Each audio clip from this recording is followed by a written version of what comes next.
재판관 전원의 일치된 의견으로 피청구인 대통령 윤석열을 파면한다.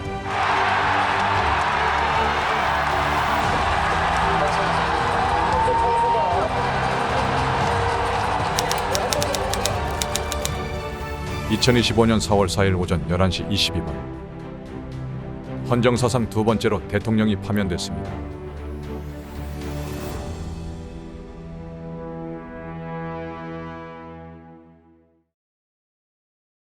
(2024년 12월 3일) 대통령의 난데없는 비상계엄이 선포됐습니다. 대통령으로서 피를 토하는 심정으로 국민 여러분께 호소드립니다. 파렴치한 종북 반국가 세력들을 일거에 척결하고 자유 헌정 질서를 지키기 위해 비상계엄을 선포합니다.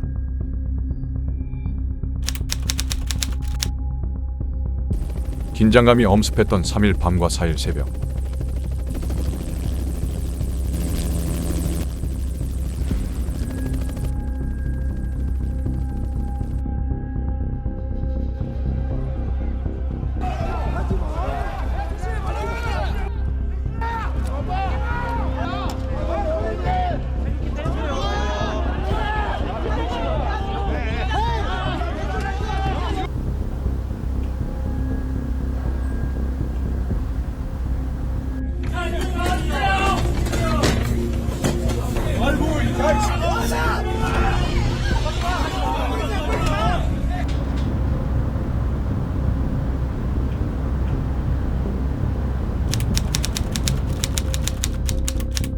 이 위험천만한 현장에는 맨몸으로 계엄군에 맞선 시민 영웅들이 있었습니다. 국민 여러분, 양심을 지켜야 합니다. 불법 계엄에 동참하면 안 됩니다. 불법 계엄에 동참하면 계엄 요건이 안 되는 불법 계엄입니다.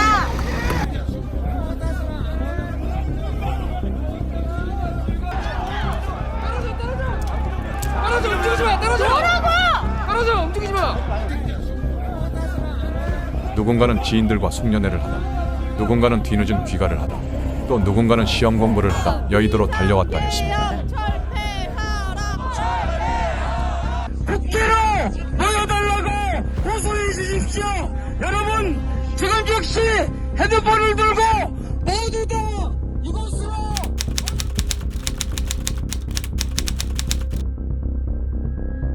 재석 190인 중 찬성 190인으로서 비상계엄 해제 요구 결의안은 가결되었음을 선포합니다.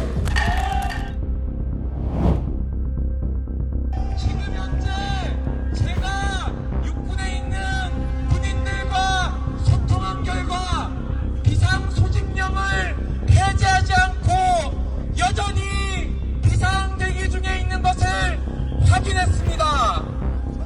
시민 여러분, 내일 아침 시민들이 출근할 때까지 이곳 의회를 지켜야 합니다. 의회를 지켜냅시다. 민주주의를 지켜냅시다. 내란범을 잡읍시다. 윤석열은 파면됐지만 윤석열의 불법 비상계엄부터 탄핵까지 과정은 쉽지 않았고 우리 사회엔 여전히 큰 숙제가 남았습니다. 내란 세력에 대한 철저한 처벌 말입니다.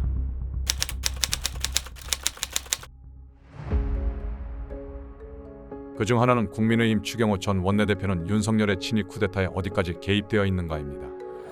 추 전 원내대표는 국민의힘 의원들이 의총 장소인 국회 본관으로 모이지 못하도록 혼란을 야기했다는 지적을 받고 있습니다.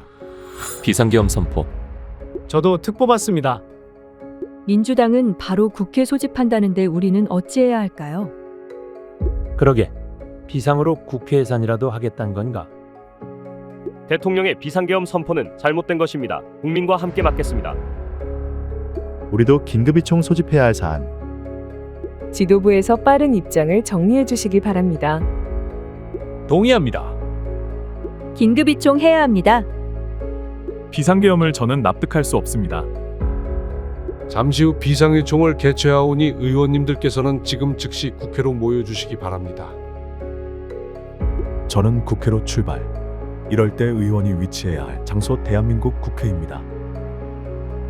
국회는 폐쇄되었다 합니다. 의원님들께서는 당사로 모이시죠. 잠시 후 비상의총을 개최하오니 의원님들께서는 지금 즉시 국회로 모여주시기 바랍니다. 민주당 국회의원들은 국회 담 넘어서 들어오라고 했다고 합니다. 국회 본회의장은 의장 지시로 경비국장이 열겠다고 합니다. 잠시 후 비상의총을 개최하오니 의원님들께서는 지금 즉시 당사로 모여주시기 바랍니다. 즉시 계엄을 해제해야 합니다. 지금 민주당은 담을 넘어서라도 국회에 들어가는 상황입니다. 계엄 해제안에 반대하는 분 계시는지요? 잠시 후 비상의총을 개최하오니 의원님들께서는 지금 즉시 예결위장으로 모여주시기 바랍니다.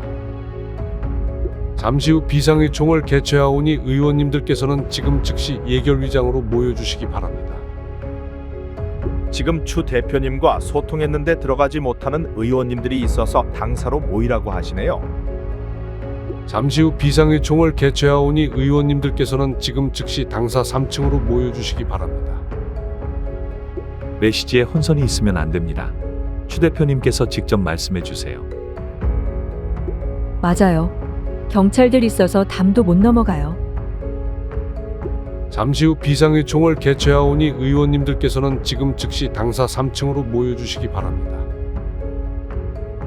박덕흠, 이상희, 김도읍, 나경원, 정동만, 박준태 당사로 왔습니다.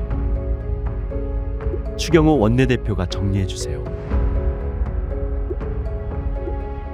잠시 후 비상의총을 개최하오니 의원님들께서는 지금 즉시 당사 3층으로 모여주시기 바랍니다. 본회의장으로 오셔야 합니다. 당대표 한동훈입니다. 본회의장으로 모두 모이십시오. 당대표 지시입니다. 우여곡절 끝에 예결위회의장에 도착했습니다. 아무도 안 계시네요. 본회의장입니다. 예결이 아니에요. 중앙당사입니다. 대표님 본회의장에 들어와 계시고 여기서 모여달라고 하십니다. 추 원내대표는 1시간 사이에 의총 장소를 4번이나 수정 공지한 건데요. 추 원내대표가 비상계엄 선포 뒤 윤석열의 전화를 받았고 12월 3일 삼청동 안가에서 매우 가까운 광화문 이마빌딩 이발소에서 저녁 시간 이발을 했던 사실도 드러났습니다. 옛날 경제부총리 하시면서 보통 다니셨기 때문에 뭐한 몇 년? 한 3년? 2년 됐나요? 4년 됐나요? 근데 그런 상황이라는 게 오시고 가시고 했는데 그날은 좀 늦게 오셔가지고 이렇게 몇 시쯤 오셨어요? 5시 50분에서 6시 사이에 오실 것 같아요. 원래 예약을 하고 오신 거예요? 예약하실 때도 있고 그냥 갑자기 전화 와가지고 오실 때도 있고 또 그날 뭐 아니면은 그냥 오실 때도 있고. 그날은 어떻게 오셨어요? 그날은 그 예전에 전화를 했었는데 그 시간이 안 맞아서 못 했어요. 그랬는데 그냥 바로 오셨어요. 그날 갑자기? 네, 바로 오셨어요. 그날 끝나고 혹시 어디 간다고 그런 말씀 안 하시고 저한테 뭐 보고할 일 있겠습니까? 그렇잖아요. 지금 뭔데 저한테 보고를 합니까? 그날은 예고 없이 왔어요. 네, 그냥 오셔서 멀쩡히 갔어요. 네, 왜냐면 그 전에 그렇게 얘기를 했어요. 이제 언제 같이 모이자 좀 늦게라도 해달라고. 퇴근하려니까 오셨더라고요. 그래서 같이 해드렸죠. 왜냐? 박준태 의원은 추 전 원내대표가 계엄날 저녁 기자들과 여의도 식당에서 저녁을 먹었다고 주장했지만 당시 원내대표는 여러 언론사 기자들과 다른 의원들과 함께 여의도에서 식사를 한 점이 명확히 확인됐습니다. 그럼에도 불구하고 그런 주장을 하는 저희가 뭡니까? 추 원내대표와 함께 먹는 기자가 누구인지 어느 식당에서 밥을 먹었는지는 묻는 유탐사의 질의에 대한 답변은 회피했습니다. 전화 연락 여러 번 드렸었는데 12월 3일 날 기자 만나셨다고 누구 만나셨어요? 어디서? 일단은 좀 말씀해 주세요. 못하겠는데. 왜요? 왜 못하세요? 오늘 이 행사입니다. 왜? 끝나고 해주세요. 아니 알리바이를 증명하시는 건데요.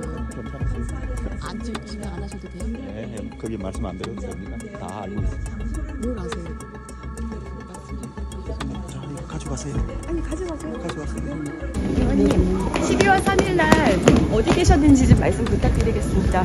네, 정보공개 청구를 해도 취재하세요. 네, 취재하는 거니까 답변 좀 부탁드리겠습니다. 취재하세요. 담당하시면 말씀을 해주시는 게 오해를 또 의혹을 풀 수 있는 길 아니겠습니까?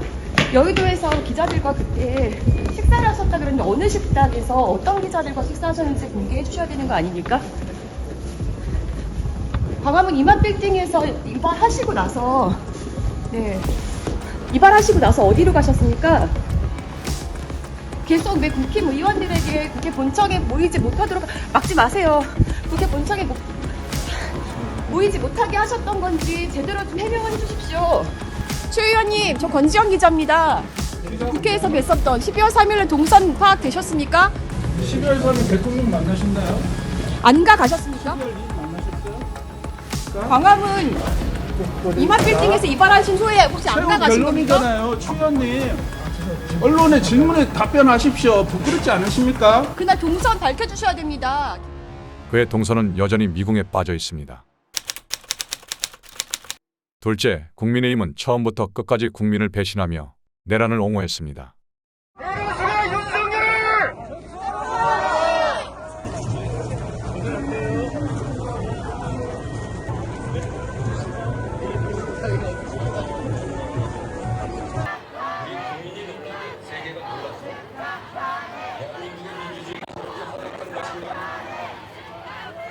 깃발과 야광봉이 넘쳐나는 여의도는 윤석열을 탄핵하라는 시민들의 염원으로 가득 찼지만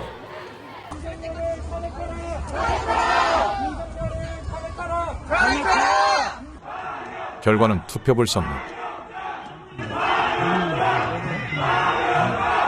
국민의힘 의원들의 퇴장으로 의결정 족수를 채우지 못한 탓이었습니다.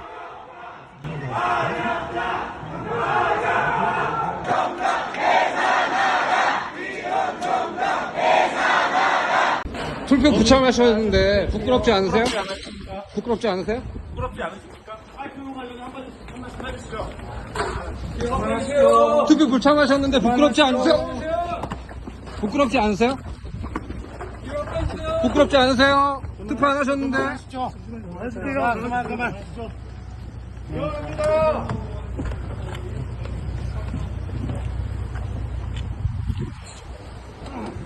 입장 없으십니까? 하지 마세요. 부끄럽진 않으세요?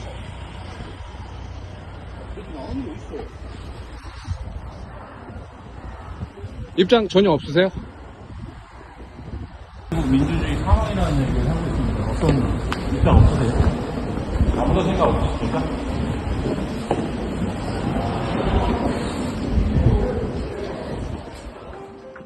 내란공주 위원정당 국민의힘 해체하라! 내란공주 위원정당 국민의힘 해체하라!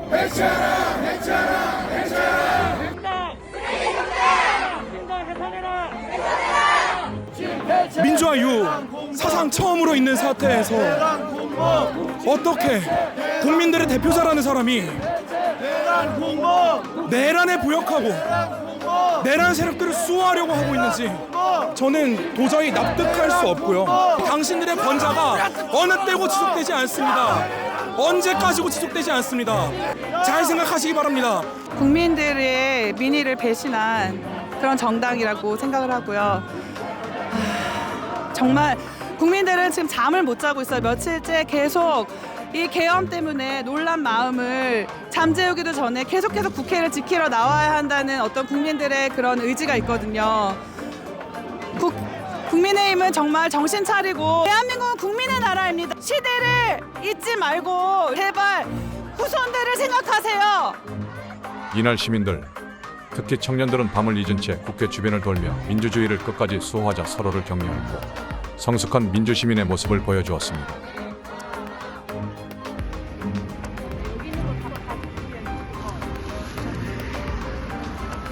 다음에 또 나오면은 그때는 좀 깨끗한 환경에서 시위를 했으면 좋겠고, 그리고 또 시위를 하는데 좀 더러운 거리 보고 있으면은 좀 그렇잖아요.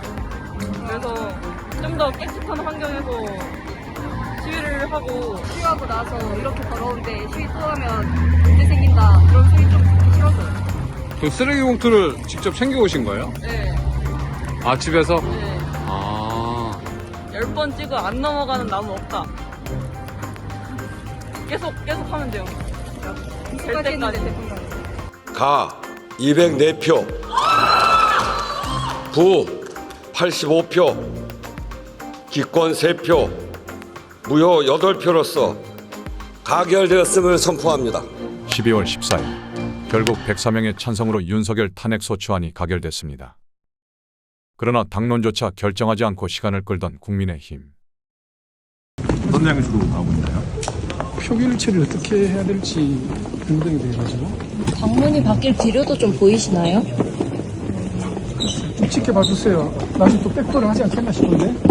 아니, 시민들이 밖에서 굉장히 크게 열망하고 있는데 이게 이렇게 오랫동안 회의할 일인가 싶습니다. 여기에 대해서 어떻게 생각하십니까?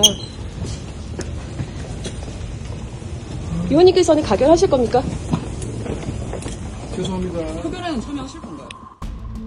장고 끝에 국민의힘이 내린 당론은 부결이었습니다. 이 과정에서 국민의힘 내에서는 내란 공모 혐의를 받는 추경호 전 원내대표를 지켜야 한다는 분위기가 형성됐음도 확인됐습니다. 추경호 원내대표가 여기 연루가 됐다라는 얘기 때문에 우리가 그 부분을 좀 더 지켜야 된다는 건 저도 같은 생각인 것 같은데, 탄핵안을 반대하는 이유가 추경호 원내대표 보호를 위해서 이렇게 말씀하시는 분도 안에 있나 보군요. 대부분의 맞는 그런 내용이 맞고요. 일단은 어떠한 것도 다 나오지 않은 상황에서 뭐 우리 원내대표가 잘못했다 그렇게 얘기하는 건 아닌 것 같아서, 그리고 제 개인적인 생각으로는 이 민주당의 흐름대로 가는 건 아닌 것 같습니다. 민심보다는 민주당과의 정쟁으로 사안을 바라보고 몰고 가는 국민의힘. 당론을 계속해서 부결로 정할 경우에 내란 정당이라는 오명을 씻을 수 없을 것으로 보이는데 여기에 대해서 어떻게 생각하십니까? 불편한 질문에는 째려봄으로 응수하던 국민의힘 의원들은 대체 누굴 보고 있던 걸까요? 2025년 3월 24일 헌법재판소 한덕수 국무총리 탄핵 심판이 있었습니다. 결론은 기각. 그러나 그간 국민의힘이 자신했던 억지 주장들이 깨졌습니다. 국민의힘은 한덕수 국무총리 국외 탄핵소추 의결정 족수는 200명이라고 우겨왔지만 헌법재판소는 이는 국회가 행사하는 권한이며 의결정 족수는 151명이 합당하다고 판결한 겁니다. 또 헌법재판관들을 임명하지 않은 한덕수 총리의 행위는 위헌이라고 못 박았습니다. 그럼에도 이를 인정하지 않는 국민의힘 의원들, 궤배는 쉴 새 없이 터져나왔습니다. 각하와 기각 의견이 절대 다수인 상황에서 의결 정족수 부족으로 인해서 각하되어야 마땅하다고 생각합니다만, 각하이든 기각이든 국정 혼란에 대한 책임은 민주당과 헌법재판소가 지지 않을 수 없다고 저는 말씀드리고 싶습니다.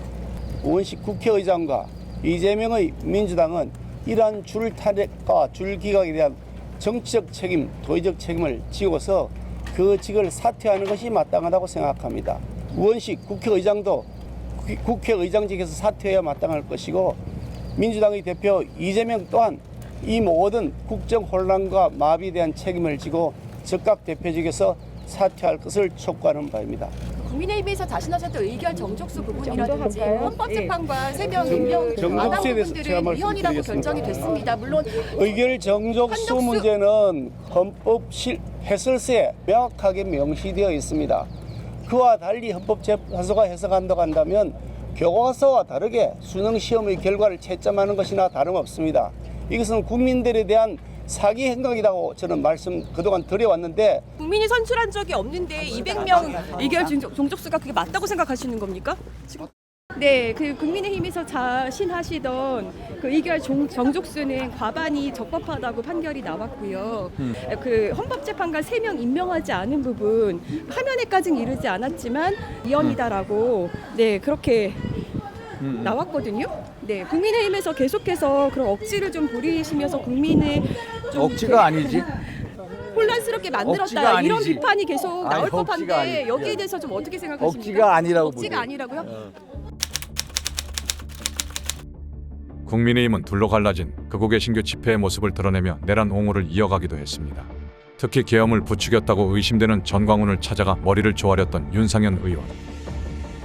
윤석열 탄핵 후에도 전광훈을 찾았습니다. 윤석열의 거짓말에 함께 부안해동하던 윤석열의 변호인들도 빼놓을 수 없습니다.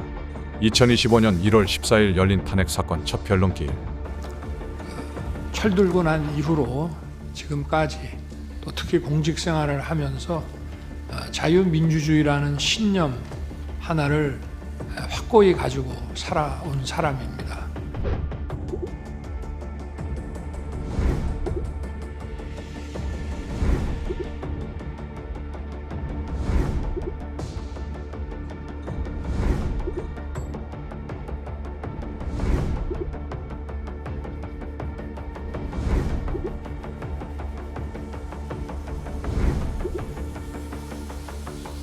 대통령의 거짓말을 지적하는 유탐사의 질문에 급발진하는 윤석열의 변호인들. 계속 진술이 엇갈리고 대통령이 계속 거짓말도 많이 하던데요.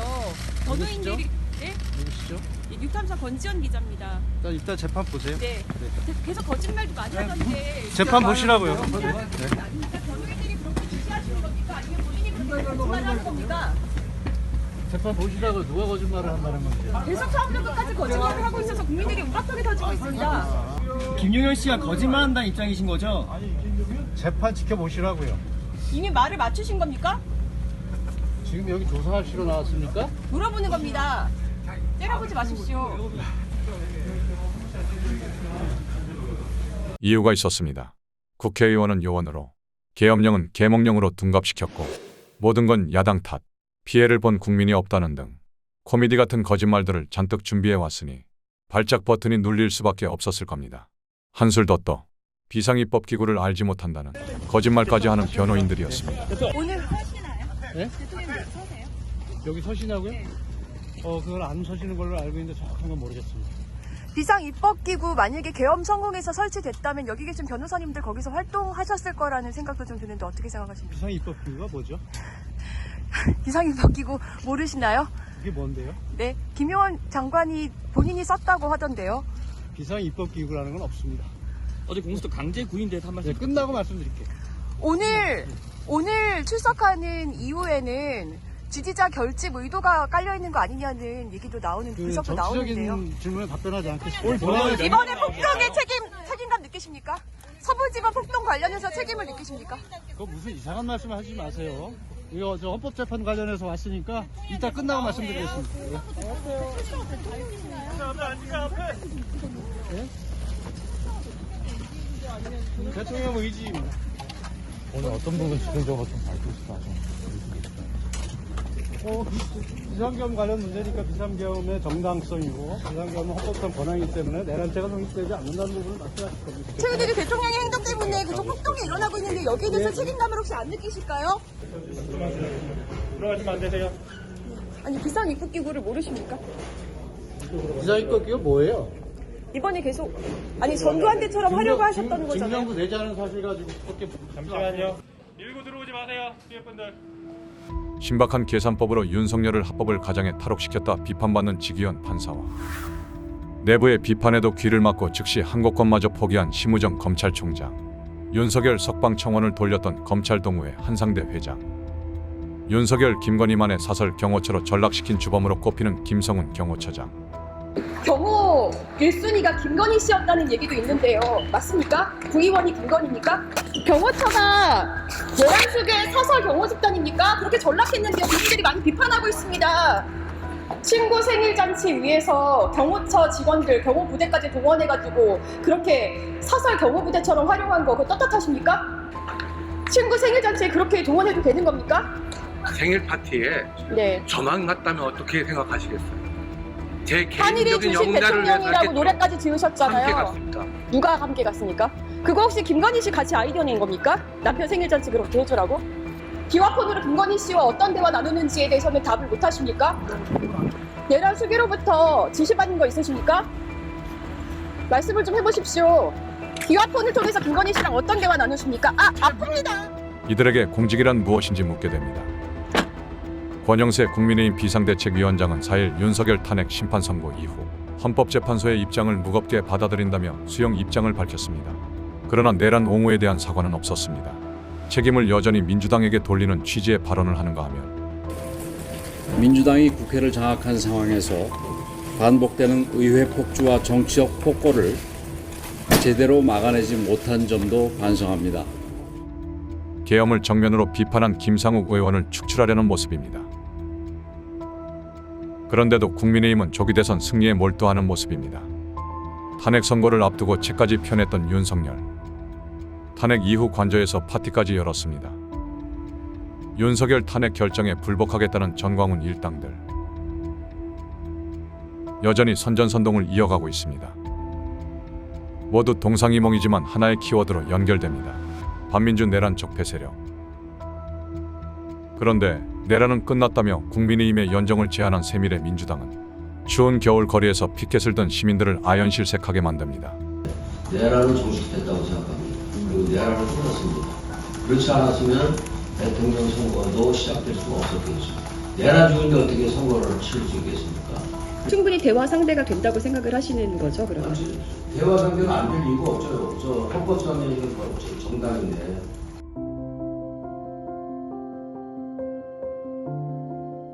민주주의.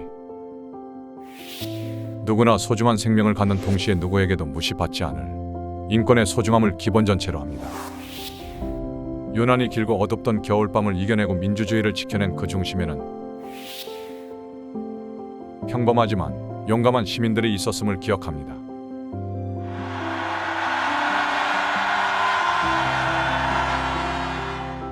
집회에 참석하지 못해서 커피나 따뜻한 차로라도 후원하고 싶다고 이렇게 말씀하셨고요. 겨울에 추우니까 다들 거기 오래 서 계시면 힘들잖아요. 인터넷에서 많은 분들이 시위에 참여하지 못하는 분들도 이렇게 금전적으로 많이 도와주셔서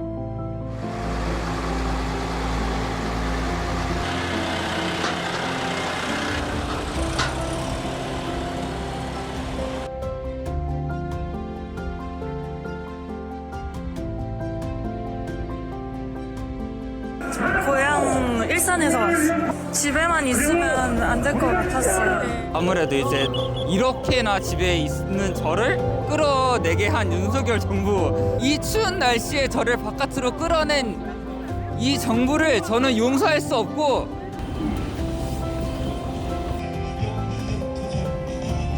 오전 중에 해결이 되겠구나라고 솔직히 기대도 있었어요. 그래갖고 오후에 이 집회를 안 해도 되지 않을까 싶었는데 결국 체포를 못 해갖고 또 이렇게 나오게 됐네요. 네, 예정은 1박 2일 작정. 방법하고 나오신 것 같아요. 네. 따뜻하게. 모두 작정하고 왔어요. 나와는 다릅니다. 그렇기에 결코 원인부터가 아닙니까? 살되 내 생명을 살아라. 아니 밤샜어요 혹시 여기서? 네. 저는 하루인데 이분은 금요일부터, 옆에 분은 금요일부터 계속 지금까지 쭉 세고 계셔가지고 저희가 이렇게 좀 분노하고 있다는 거를 많이들 알았으면 좋겠어서 다 같이. 청주요. 청주? 네. 원래 감기가 있었어가지고 이번 주에 안 오려고 했는데 민주노총에서 해가 지면 2030 응원봉을 든 동지들이 올 거라고 해가지고 안 되겠다, 가야겠다 해가지고 바로 기차표 예매해가지고 올라왔어요. 혹시 이제 뭔가 아이돌 응원하러 가거나 좋아하는 아이돌 보러 갈 때 꼭 들고 나오는 건데, 뭔가 제가 살고 싶은 나라를 만들기 위해서 제가 가장 사랑하는 것들을 상징하는 걸 들고 나오는 게 의미가 있다고 생각해서 들고 나오게 되었어요. 이 시위가 평화 시위라는 거를 좀 알리고 싶어서 인형을 들고 나오는 것도 있어요. 외계인도 차별받지 않는 세상 원해요.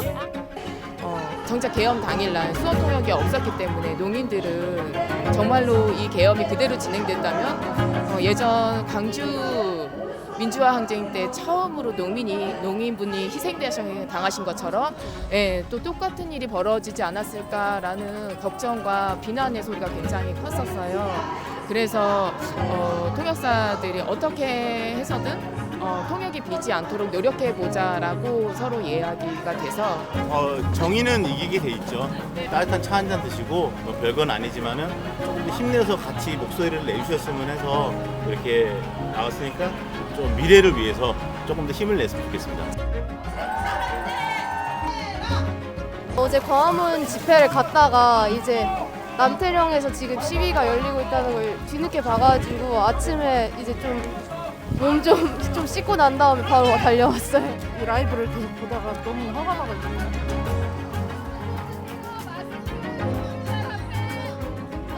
그건 어디서 모아진 거예요? 전국 각지에서 시민분들께서 지원해주고 계십니다. 아침부터 계속 밤새서 보고 현장에 오게 되었습니다. 시민들과의 함께한 연대하는 마음으로 이제. 여기 있는 국민 여러분 감사합니다. 정정당당한 민주주의를 요구하러 왔다. 우리는 당당한 권리를, 민주주의를, 평등한 세상을 원한다. 우리의 목소리를 들어라.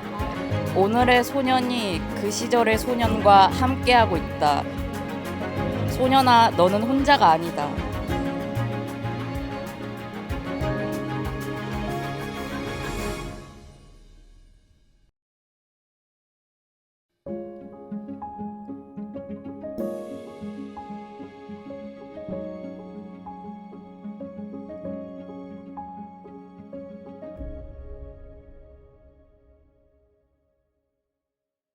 진짜 대한민국 국민의 승리의 날입니다. 여러분들이 제게 기대하시고 맡긴 그 사명을 한순간도 잊지 않고 한치의 어긋남도 없이 반드시 확실히 이행하겠습니다.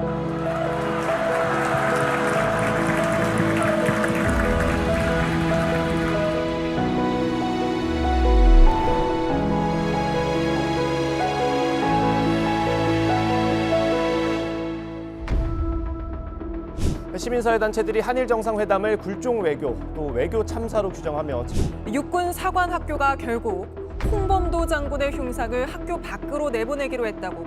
일제강제동원 피해자 지원재단이 2018년 대법원의 3건의 확정 판결 원고분들께 판결금 및 지연이자를 지급할 예정입니다. 하도광산의 유네스코 세계문화유산 등재와 관련해 전시물에 강제란 표현을 명시해달라고 요구했지만 거부당한 걸로 확인됩니다.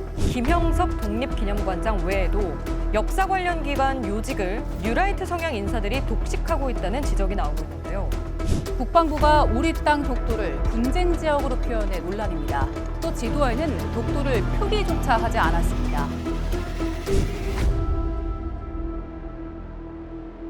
어제도 오늘도 그리고 내일도 우리는 멈추지 않고 흔들리지 않고 이 자리에서 진실을 말하고 일본군 위안부 문제 해결을 위한 연대의 걸음을 이어오며 일본 정부의 공식 사죄와 법적 배상을 위한 외교적 노력을 강화하라. 안녕하세요. 네, 안녕하세요. 정의경연대 이나영입니다. 네, 정의경연대 너무 고생 많으셨습니다.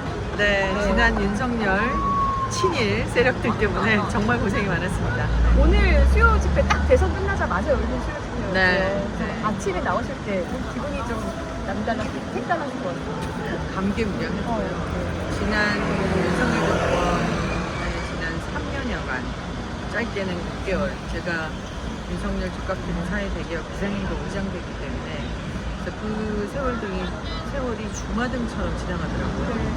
특히 이 수요 시위를 그동안 계속 방해해오고 그리고 할머니들을 노골적으로 폄훼하면서 거짓말쟁이라고 하고 역사를 부정해오고 또 역사 부정 세력들 수요 시위 방해한 사람들에 대한 그 기억들이 다시 새록새록 올라와서 한편으로는 좀 섭섭하기도 했어요. 그 집회 현장마다 자기들이 하기는 집회 선신고를 해놓고 그 수요시 자체를 방해할 뿐만 아니라 수요시 옆에 와서 아예 자기 집회를 하는 게 아니라 할머니들이 오시면 할머니들한테 소리 지르면서 거짓말장이다, 자발적으로 감축이다 이런 발언도 서슴없이 하고 그리고 정보를 걸면서 소녀상의 테러를 방해했거든요. 맞습니다. 그것도 우리 한국 경찰국이 지켜주고 신고를 했다는 얘기죠. 네. 그리고 심지어 그 피해자 할머니 집 앞까지 가서 집 근처까지 가서 일종의 자기네들한테 집회지만 이제 그런 집회를 하고 공격을 하는 행위를 계속해 왔어요. 이거를 사실은 이제 우리가 법으로 피해자를 보호하게 돼 있거든요. 근데 피해자 보호법의 주관 부처인 여가부도 움직이지 않고 국가인권위도 움직이지 않고 그리고 경찰은 이걸 방치만 하고 이런 세월이 5년이 된 거죠. 정말 기가 막힌 시간들이었어요. 우리 할머니들은 좀 어떠실까요? 지금 사건 바뀐 거. 오늘 아침에 제가 이용수 할머니하고 통화를 했는데 너무나 기뻐하시면서 이제 일본군 위안부 문제가 해결이 되겠지라고 하는 그 소망을 표현하셨어요. 그래서 앞으로도 함께 힘내서 같이 하자. 저희 보고 우리 힘내라고 수유 씨도 잘하라고 말씀하셨어요. 그래서 사망자 중에 생존하신 분이 6분에 불과하십니다. 대부분 고령이고 건강도 안 좋으시고 그래서 한국 정부로 와서도 시간이 별로 없고 사실은 일본 정부도 우리 할머니들이 살아계실 때 공식적인 사전 공적 대상을 해야만 일본이 전범 국가로서 역사적 과오를 책임지지 않는 국가다라고 하는 그렇게 역사에 남겨지지 않을 거 아니에요. 그리고 그렇게 되면 또 이게 그 다음 세대의 책임으로 남겨지잖아요. 그래서 일본 정부로 봐서도 사실 시간이 없어요. 네, 맞습니다. 하루빨리 속죄하고 법적 배상하는 게 그들에게 좋습니다. 이제부터 시작입니다. 네. 마무리가 아니라 이제 시작인데 네. 화를 진짜 많으시거든요. 네, 사실 지난 윤석열 정권에서 우리가 그 피해자들이 그동안 30여년간 일본국을 상대로 손해배상 청구 소송을 해왔어요. 일본에서도 하고 해외에서도 했는데 한국뿐만 아니라 이제 해외 핵심 피해자들도 했는데 대부분 일본 안에서는 패소를 했고 한국에서 진행된 이 법적 소송에서 3개가 다 승소를 했습니다. 근데 일본 정부는 이거를 국제법 위반이라는 둥, 한국 정부가 책임지라는 둥 그러면서 주일 제사를 추치하기도 하고 그런 이제 반발을 서슴지 않았는데 여기에 대해서 한국 정부가 어떠한 대응도 하지 않고 오히려 2015 한일 합의 준수라는 말도 안 되는 얘기를 고장난 라디오처럼 반복했단 말이에요. 그리고 일본 정부가 유엔 국제사회에서도 강제동원 성노예지 없었다라고 주장하는 데에서도 묵묵부답으로 일관했어요. 이제 이런 상황을 계속 방치하고 있었다는 것이죠. 근데 이번 정부는 다행히 그래도 이재명 대통령 공약집에 보면 불공무 위안부 피해자들을 보호하고 또 그들의 명예를 훼손한 것을 금지하겠다라든지 손해상 보호 관리를 확대하겠다든지 또 위안부 관련 그 자료들을 좀 추적하는데 후에 쓰겠다, 또 유네스코 등재를 추진하겠다 이런 등의 굉장히 어떻게 보면 선진적인 구체적으로 아주 구체적으로 그러니까 지난 문재인 정부에 비해서도 훨씬 진일보한 공약이 나왔고 실제 공약이 이전에는 뭐 여성 대상 공약이 한두 줄, 외교 관련 뭐 대일 관계 관련해서 한두 줄 이렇게 나왔는데 이게 아예 따로 내란 청산 민주주의 수호라는 커다란 전제 하에 따로 공약이 나왔다는 게 굉장히 평가받을 만한 일이라고 생각해요. 네, 사실 한국의 뭐 이렇게 기득권 적폐 세력은 뭐 친일, 우라이트와 또 깊이 연계되어 있어서 네네. 이거를 해결하지 않고는 맞습니다. 민주주의가 진일보할 수 없다. 네네네.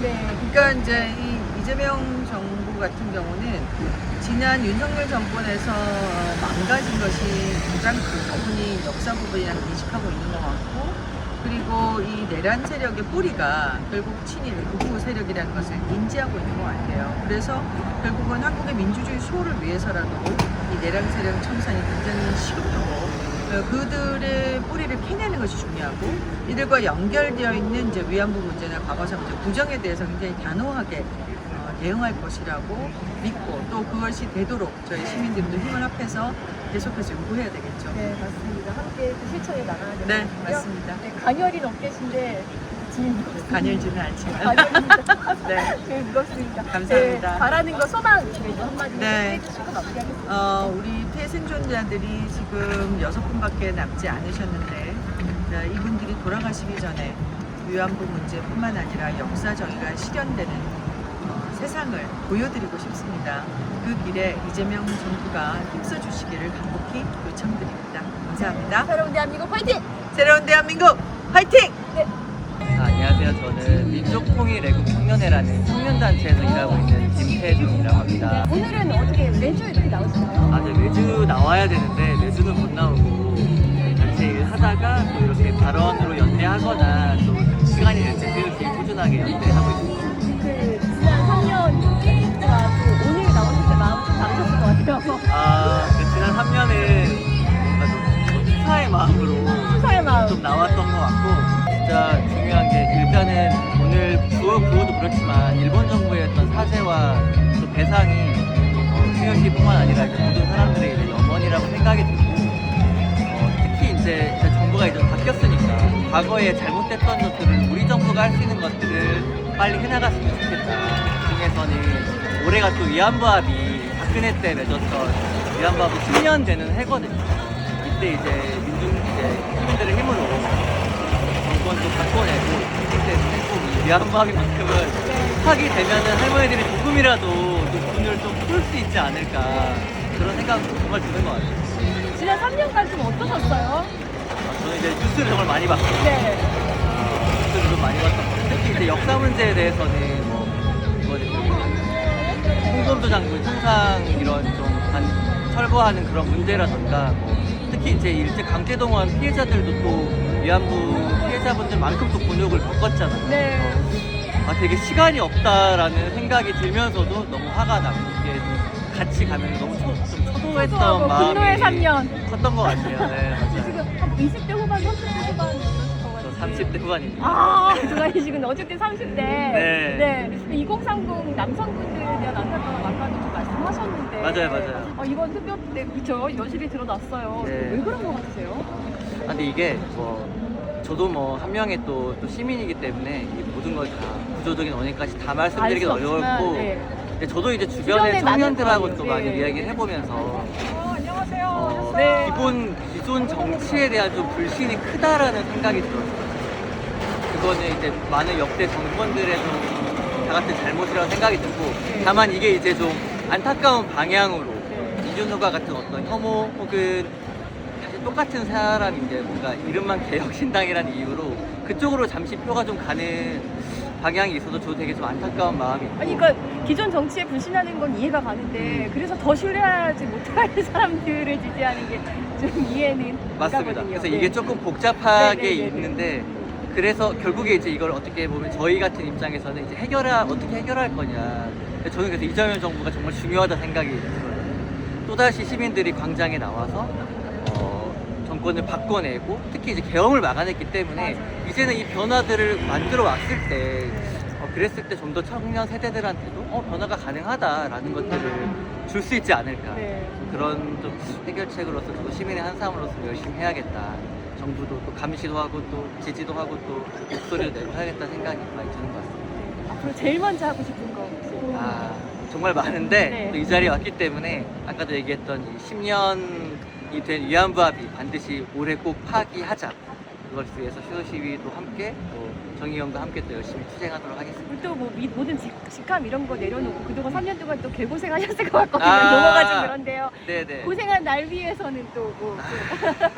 근데 이게 네. 사람이 뭐든지 어디가 아프면 거기가 해결돼야 몸이 낫듯이 맞아요. 정치가 바뀌고 세상이 바뀌어야 이 고단함도 나을 것 같아서 저는 이제 새로운 또 사회 대개혁 실현을 염원하고 있겠습니다. 알겠습니다. 정말 훌륭한 또 청년을 만난 것 같습니다. 감사합니다. 네, 감사합니다. 네.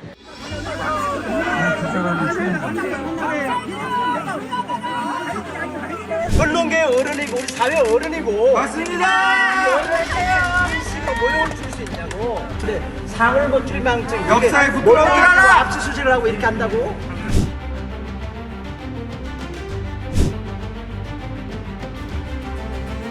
경찰은 40여 명, 아침 7시부터 오후 6시까지 온종일 이어졌습니다.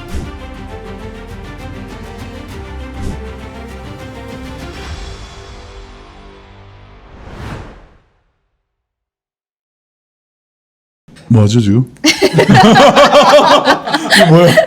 네? 이런 기분인가? 이래서 놀라는구나. 권지현 기자의 그 인터뷰가 이렇게 놀라는군요. 집에 왜 안 들어가셨나요? 어제 네. 너무 피곤해서 못 들어갔죠. 네. 새벽에 끝나서 그렇죠. 목소리 약간 부르트신 것 같아요. 뭐 코피도 나고 그랬어요. 네. 그래서 코가 좀 얇아서 죄송합니다. 어제 계속 그 진행하시는 동안 네. 이렇게 쫄깃쫄깃한 기분 초반엔 드셨을 거고 좀 어떠셨어요? 근데 뭐 결국 이길 거로 봤어요. 근데 이제 그 댓글에서 반응들이 너무 불안해했잖아요, 시민들이. 맞아요. 아니 저는 현장에서 이미 현장은 축제 분위기였는데 그렇죠. 하다가 저희 그 방송을 보니까 분위기가 다른 거예요. 그래서 아차차였습니다. 그런데 역시나 그래도. 근데 이제 우리가 표정이나 음성이 좀 너무 차분하게 다운돼 있다고 그래서 사실 피곤해서 그랬거든요. 왜냐면 오후 1시부터 맞아요. 방송을 10시간 가까이 한 거잖아요. 6개월간 사실 더 길게는 지난 3년간 거의 강행군을 하셨잖아요. 그러니까 너무 일단 잠도 부족한 데다가 뭐 한 자리에 한 10시간 가까이 있다 보면 중간에 뭐 잠깐 왔다 갔다 하긴 했지만 그러다 보면 허리도 아프고 사실 뭐 이 음성이 계속 하이톤을 유지하기 힘들어요. 그러다 보니까 처음에 시작할 때는 그런데 갈수록 이제 천천히 떨어지다 보니까 10시쯤 되면은 진짜 뭐 거의 뭐 이렇게 기어가듯이 이렇게 방송을 하다 보니까 좀 그랬는데 실제로 그 뭐 이재명 후보가 뭐 승리할 거라는 것은 전혀 의심하지 않았고 또 지금 그런 믿음이 있었어요. 그러니까 윤석열이 반드시 체포될 것이다. 그랬는데 시민들은 불안해했잖아요. 네. 체포가 자꾸 안 되고. 근데 결국 체포됐잖아요. 그리고 윤석열은 파면될 것이다. 파면도 파면. 결국은 유탐사가 예측 분석한 대로 결국 다 파면됐고 약간의 뭐 그냥 근거 없는 믿음으로 하는 것이 아니고 뭐 나름의 취재원들과 그다음에 그동안 취재했던 내용들 그리고 또 현재 상황들 보도의 행간의 어떤 의미 이런 것들을 다 분석해서 예측을 하고 결과를 얘기를 하고 있기 때문에 뭐 유탐사의 보도 내용이 의심하거나 그런 건 전혀 아니에요. 근데 지난번에 이제 지난 대선 2022년 대선 때는 사실 이제 그때 강진구 기자님하고 같이 방송하면서 막 처음에는 막 분위기가 붕 떴다가 완전 가라앉았잖아요. 그때는 0.73%를 예측한다는 건 불가능하죠. 그건 아무도 예측할 수 없는 수준이었고 실제로 저 출구조사도 막 틀리고 그랬잖아요. 이번에도 뭐 수치는 틀렸지만 승리한 건 맞잖아요. 네. 그죠? 그래서 뭐 이 샤이 보수 그러니까 자기가 여론조사 때 정확하게 솔직하게 얘기 안 하는 샤이 보수들 때문에 이번에 예측이 좀 틀리게 나왔더라도 이미 오차 범위를 훨씬 뛰어넘는 그런 수치로 나왔고 네. 또 막판에 어제 또 한 2시부터 쭉 보셨겠지만은 0.1%씩 슬금슬금 이재명 후보가 올라가고 김문수 후보는 0.01%씩 슬금슬금 빠지는 그걸 이제 결국에 이제 7% 차이에서 8% 차이까지 벌어진 것도 보고 하면서 시민들하고 같이 사실 지난 3년간 뭐 우리 주말마다 나가서 윤석열 탄핵을 외치고 또 내란 전국에서도 지치지 않고 쓰러지지 않고 계속 그 앞만 보고 이제 가왔던 그런 그 시간들이 좀 머릿속에서도 많이 이제 지나가는 거죠. 지나가면서 오늘 아침엔 좀 실감이 나시던가요? 정권이 바뀌었구나. 아직도 실감이 안 나요, 사실. 이번 주말 또 탄핵 집회 나가야 되는 것 같다. 네. 촛불 집회 나가야 될 것 같은 기분도 들고 네. 실감도 안 나고 또 오늘 그냥 또 뭐 평상시대로 또 방송 준비하고 있다 보니까 전혀 뭐 지금 이재명 대통령이라고 부르는 것도 좀 어색하고 그쵸. 그죠? 네. 어색하고 그렇긴 한데 아마 대한민국이 우리가 쏟아부은 땀과 피와 뭐 눈물과 뭐 이런 것들이 결국 대한민국을 조금 더 평화롭고 좀 더 공정하고 좀 더 정의로운 그런 사회로 만들 수 있다는데 뭐 그런 데 대한 보람을 느끼면서 오늘도 또 방송 준비도 하고 있습니다. 네, 너무 애쓰셨고요. 윤석열 덕분에 광장에서도 사람들 만나면서 친구가 많이 생긴 거예요. 우리 저기 박대원 기자도 옆에 단짝이 생기셨어요. 윤석열이 맺어준 친구거든요. 그렇죠. 네. 윤석열 덕에 뭐 약간 그 지난 3년 길게는 한 4년 정도 거의 뭐 레지스탕스 같은 삶을 살았는데 앞으로도 이 그 내란 세력들, 내란 그 적폐 세력들을 찾아서 또 시민들이 또 여전히 불안하잖아요. 또 무슨 짓을 또 저지를지 막 그런 불안감 속에서 살지 않도록 대한민국에 이런 언론 하나 있어야 되지 않겠냐 이런 생각으로 제 할 일을 해나가겠습니다. 이제는 적폐청산이다 이렇게들 많이 말씀하시는데요. 그렇죠, 어디부터 개혁해야 될까요? 저는 이제 제가 제일 잘하는 게 이제 언론 쪽이니까 언론 쪽에 잘못된 것들을 특히 이제 이게 언론만 제대로 잡혀 있었으면 윤석열 정권은 나오지도 않았을 거고 또 이재명 같은 억울한 그 피해자가 나오지도 않거든요. 언론들이 다 문제입니다. 언론들이 검찰하고 언론들이 결합해서 다 벌인 일이기 때문에 검찰은 해체에 가까운 이번에 수술을 받게 되겠지만 언론은 또 뭐 통합을 하자, 뭐 화해하자는 식으로 지금 또 나온단 말이에요. 그래서 언론들은 이번에 언론들이 제정신을 확 번뜩 차릴 수 있도록 그런 보도를 또 뉴탐사가 또 해나갈 예정입니다. 네, 이제는 정권도 바뀌었고 집에 들어가십시오. 네. 네, 옆에 또 네. 안녕하세요. 또 영연백에 들어갈 뻔한 또 한 분. 네. 자, 기분이 좀 어떠세요?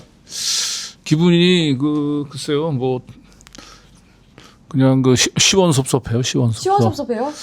그러니까 함께 이 음지에서 고생하던 친구가 이제 잘 돼서 떠나 보냈는데 여전히 우리는 음지를 떠나지 못하고 있고 네. 우리는 더 해야 될 또 과업들이 남아 있잖아요. 네, 맞습니다. 네, 그런 측면에서 어제는 몇 시에 들어가셨어요? 어제는 5시에 들어갔어요. 새벽 5시요? 새벽 5시에. 아. 그러니까 어제 너무 이 퍼센테이지가 좀 너무 아쉬운 거야. 맞아요. 그렇게 해서 조금이라도 더 의미를 부여하기 위해서 100%까지 개표가 될 때까지 마지막까지 그 한 표 한 표의 의미를 더 담으려고 하다 보니까 내란을 저질러도 지금 김문수 후보가 40%를 넘기고 그게 너무 아쉽고 충격적이기도 해요. 네. 그래서 정말 이 와중에 이 김문수를 지지했던 그 41% 되는 그 사람들을 우리가 어떻게 이해해야 되는지가 그게 진정한 내란 종식과 극복이 아닌가 싶어요. 예. 네. 사실 지난 3년간 1호 그 탄압 언론인이라고 네. 꼽아야 할 분인데 뭐 어떤 딱 정권 바뀌고 그래도 어떤 장면이 가장 좀 떠오르면서 좀 상기가 되셨을까요? 저는 뭐 개인적으로 이재명 후보가 자기가 지금의 오늘에 있기까지 그 시민들이 칼로 법으로 펜으로 자기를 죽이려고 했는데 결국 시민의 힘으로 오늘을 만들었다고 했잖아요. 저도 비슷한 생각인데 특히 저도 개인적으로 굉장히 힘든 시기가 있었죠. 2번의 구속영장 청구와 3번의 압수수색이 있었는데 특히 2번의 구속영장 청구 모두 다 기각되고 유치장 밖으로 나왔을 때 밖에 저의 시민들이 무사한 석방을 기원하면서 기다리고 있었던 시민들 그리고 제가 석방됐을 때 환호하고 함께 기뻐했었던 네. 그 시민들의 모습이 제일 많이 떠오르죠. 안에 계셨으니까 사실 그 광경을 잘 모르실 거 아니에요. 네, 하루는 눈이 왔어요. 근데 또 떠나지 않고 더 많은 시민들이 나오시고 그러니까. 오히려 저희 기자들 추울까봐 뭐 모자 씌워주시고 머플러 불러주시고 그러면서 강진구 기자 꼭 다시 나올 거다 이런 용기를 오히려 저희한테 북돋아주시고 그랬습니다. 그러니까요. 네. 그래서 아마도 심지어 동백 아가씨 부르면서 기다렸어요. 그러니까 그래서 네. 첫 번째 유치장에 들어가서 나왔을 때는 밖에 그렇게 많은 시민들이 있는지 몰랐는데 그걸 봤죠. 그런데 두 번째 그래서 제가 유치장에 들어갔을 때는 내가 구속되는 것보다 더 두려웠던 게 내가 여기서 결국 풀려나지 못하고 그냥 감옥에 갇히면 밖에서 기다리고 있을 시민들이 얼마나 많이 실망을 할까. 사실은 그게 되게 힘들었어요. 근데 이제 무사히 어쨌든 2번 다 영장이 기각됐고 특히 날 2번째 영장을 기각시켰던 그 판사가 이재명 또 그 대표에 대해서 구속영장을 심사하는 또 판사였었잖아요. 그래서 뭔가 좀 이재명 그 대표를 보면 그런 같은 고통을 경험했었던 동지 같은 그런 느낌들이 좀 들어요. 그런데 이제 무사히 그런 어려움들을 잘 극복하고 이재명 대표는 일단 이제 전체 국민들을 대표하는 이제 대통령이 됐으니까 너무 그런 측면에서 정말 반갑고 내일같이 기쁘고 이제 그렇기도 한데 또 한편으로는 이제 그 자리에 이제 올라가면 본인도 그렇게 얘기했잖아요. 대통령은 자기를 지지해 주는 사람뿐만 아니고 자기를 지지하지 않은 사람들도 대표하는 그래서 통합이라고 얘기하는 건 대통령의 책무이다라고 얘기하는데 그 점에 대해서는 전적으로 공감을 해요. 그렇지만 이제 저는 이재명하고 입장이 다를 것 같아요. 저는 이재명을 지지하지 않은 41만 명을 저는 대신할 생각이 없어요. 저는 어디까지나 그 어려움을 극복하고 그 이재명의 오늘을 있게 했었던 이 49.4%의 시민들의 간절한 바람, 네. 그 바람들이 실현될 수 있도록 예, 저는 그분들을 예, 끝까지 예, 대변해야 될 것 같아요. 그게 역할이시라고. 저는 아마도 철저한 야당 매체의 기자가 되겠죠. 또 외로운 길을 가는 겁니다. 그래서 네. 이재명은 지금까지는 나하고 같은 동지 같은 느낌이 들었었는데 이제는 이제 저하고는 다른 길을 갈 것 같아요. 이재명 대표는 전체 국민들을 당연히 그러하여야 하고, 그러나 그럼에도 불구하고 본인을 지지했던 그 49.4% 시민들의 그 간절한 비원과 바람을 잊어서는 안 된다. 그래도 또 다른 점이 있다면 그렇게 해서 합리적으로 지적하고 뭔가 문제 제기를 했을 때 압색을 당하고 구속되는 위기에 처하진 않을 것 같다. 네, 그렇긴 해요. 다른 점인 것 같습니다. 그렇긴 한데 이제 오늘 첫 정부 인선 발표가 되는데 민정수석에 거론되는 인사의 이름을 듣는 순간 머리가 사실 쭈뼛섰어요. 그 민정수석 후보자는 제가 직접 좀 취재를 했던 사람이고 거기는 철저하게 기득권 카르텔에 있었던 사람이지 이재명의 오늘을 있게 했던 49.4%를 대변할 수 있는 사람은 분명히 아니다. 인선이 좀 아쉽습니다. 지금. 그래서 뭔지 느낌이 아직까지 우리가 다 보지는 않았지만 이 49.4%의 시민들의 힘으로 만든 이 승리를 또다시 도둑질하려고 하는 누군가가 이재명 주변에서 있으면서 그 시민들의 승리를 힘들게 만드는 그 49.4%의 시민들의 승리를 좀 도둑질하려고 하는 그런 움직임들이 보여서 그 부분들은 우리가 좀 철저히 좀 감시하고 견제해야 되겠다. 맞습니다. 사실 또 문재인 정부 때처럼 되면 많은 시민들이 마음이 정말 많이 무너질 것 같거든요. 그러니까. 네, 맞습니다. 자, 12월 3일 밤으로 돌아가서 그날은 어떤 마음이셨어요? 어떤 마음으로 저한테도 전화해서 이렇게 가라고 국회로 또 달려가시고 그랬던 거예요? 그 12월 3일 계엄은 발표되는 순간 저거는 시기가 언젠가인지 모르겠지만 저건 반드시 성공할 수 없는 계엄이다.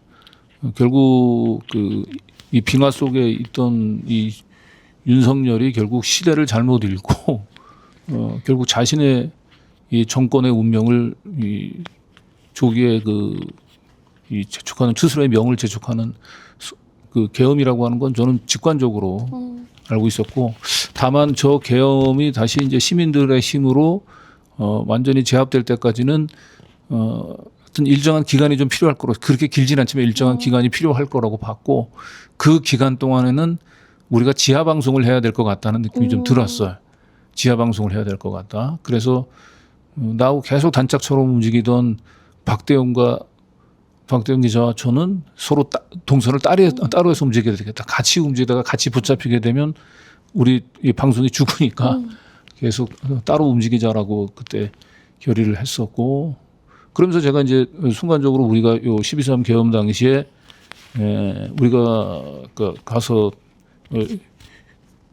커버해야 될 지점들을 좀 머릿속에 좀 생각을 했죠. 그래서 우리 권지현 기자는 틀림없이 국회 계엄 해제를 의결하기 위해서는 사회를 봉쇄하는 차원에서 국회의장을 납치할 것 같아가지고 그 국회의장 공간으로 한번 가보라고 했었고, 그리고 틀림없이 이제 계엄했으니까 군을 투입할 거니까 이제 경기 북부 지역에 있는 이제 우리 기자들한테는 그 군 투입 예상 경로 그분에서 좀 살펴보라고 했었고, 그리고 이제 나하고 박 기자는 이제 동선을 따로따로 해서 여의도에 이제 가고, 이제 나는 이제 먼저 그쪽 수방사 이쪽에서 이제 병력 투입을 할 수 있을 것 같아서 이제 별도로 그쪽을 거쳐가지고 이제 국회로 왔었죠. 근데 이제 막상 이제 국회로 차를 타고 오는데 많은 시민들이 좀 국회 주변으로 차를 나하고 똑같은 생각을 가지고 좀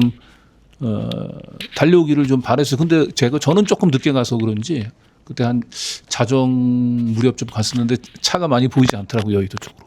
그래서 처음에 되게 불안했었는데 여의도에 가까이 가니까 이미 뭐 그쪽은 저와 같은 그 차를 타고 온 시민들이 많아가지고 그쪽 주변이 전부 주차장이었잖아요. 맞아요. 예.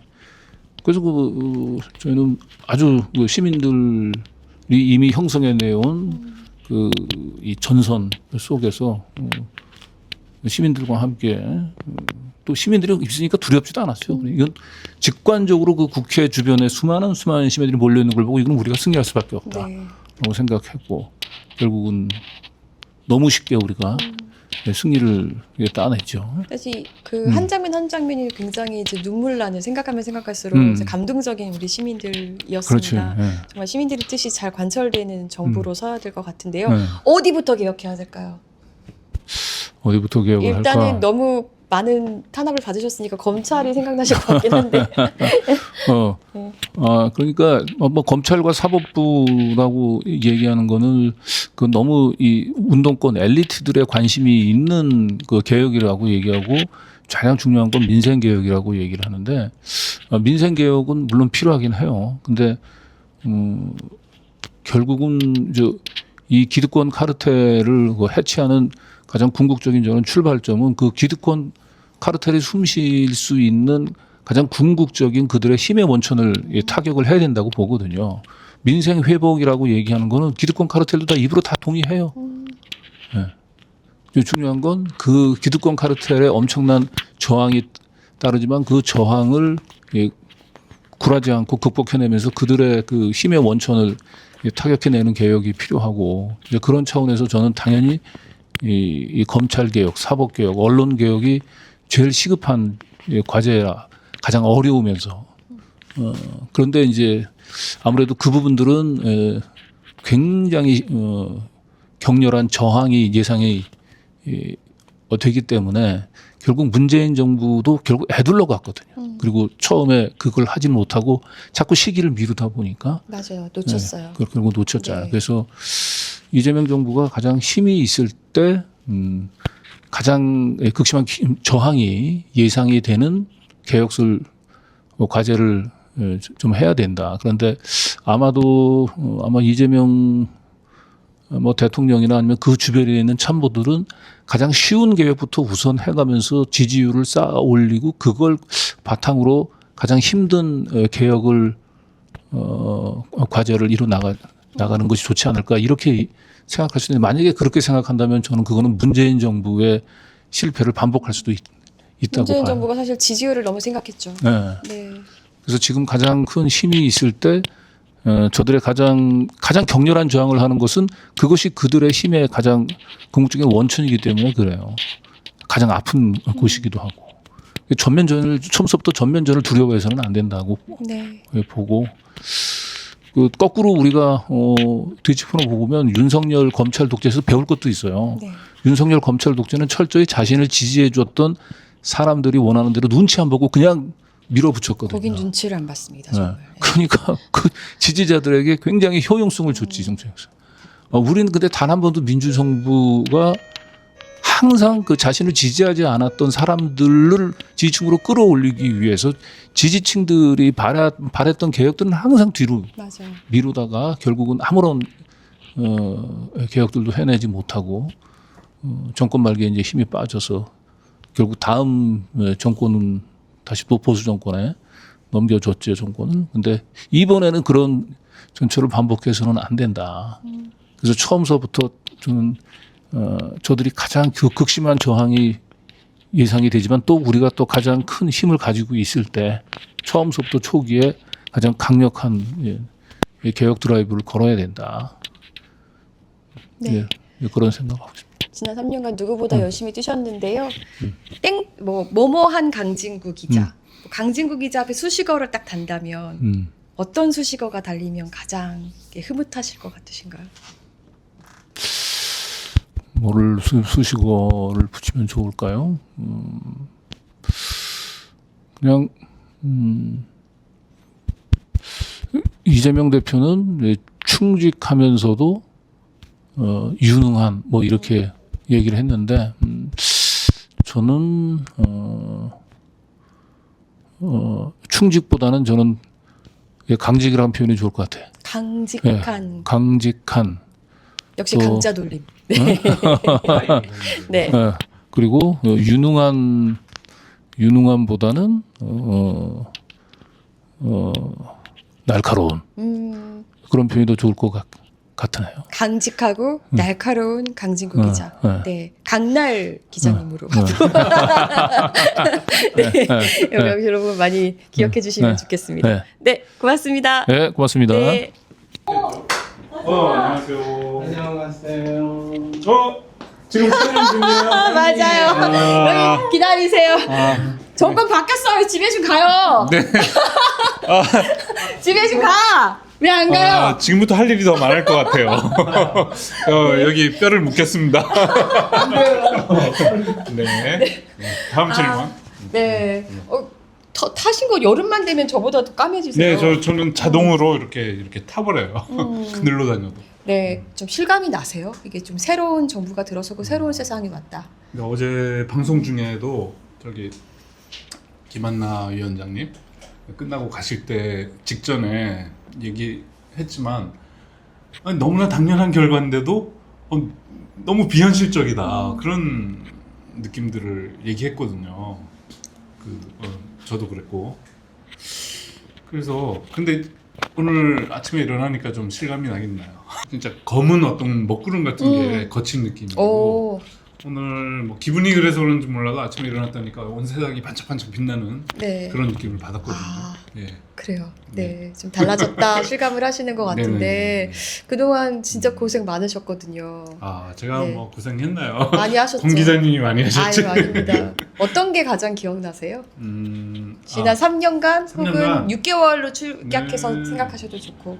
좀 이제 좀 충격적이고 자극적인 거는 제가 첫날 출근을 했는데 압수수색이 출근하자마자 그 건물 빌딩 1층에서부터 라이브를 시작했어요. 맞아. 출근하자마자 그날 압수해 왔어요. 네. 그 이후로 뭐 9월 1일이죠? 계속 9월 1일. 네, 9월 1일이었고 계속 압수수색이 반복됐었어요. 그 전에도 한 차례 왔었고 오신 날이 처음 압색이 아니었어요. 처음이 아니었어요. 네. 그게 좀 기억이 나고 또 하나는 이제 촛불 집회를 우리가 나가기 시작했거든요. 처음에는 이렇게 길게 오랫동안 할 거라고는 생각을 못했어요. 뭐 몇 달 하겠지 그랬는데 그게 거의 3년 가까이 진행이 됐고 아무도 그 힘든 과정을 힘들어하지 않고 당연하게 그렇게 나가서 외치고 또 연대를 하고 어떤 그런 모습들이 저는 아직 남아 있습니다. 거기다가 이제 정권이랑 싸우랴 또 저희 사무실에서 쫓겨나고 또 그래서 노조 활동하느랴 많이 애쓰셨습니다. 10년 동안 일어날 일이 맞아요. 한 1, 2년 동안에 다 일어났던 그런 느낌이에요. 저도 한 3년 동안 흰머리가 막 늘었어요. 아닌데?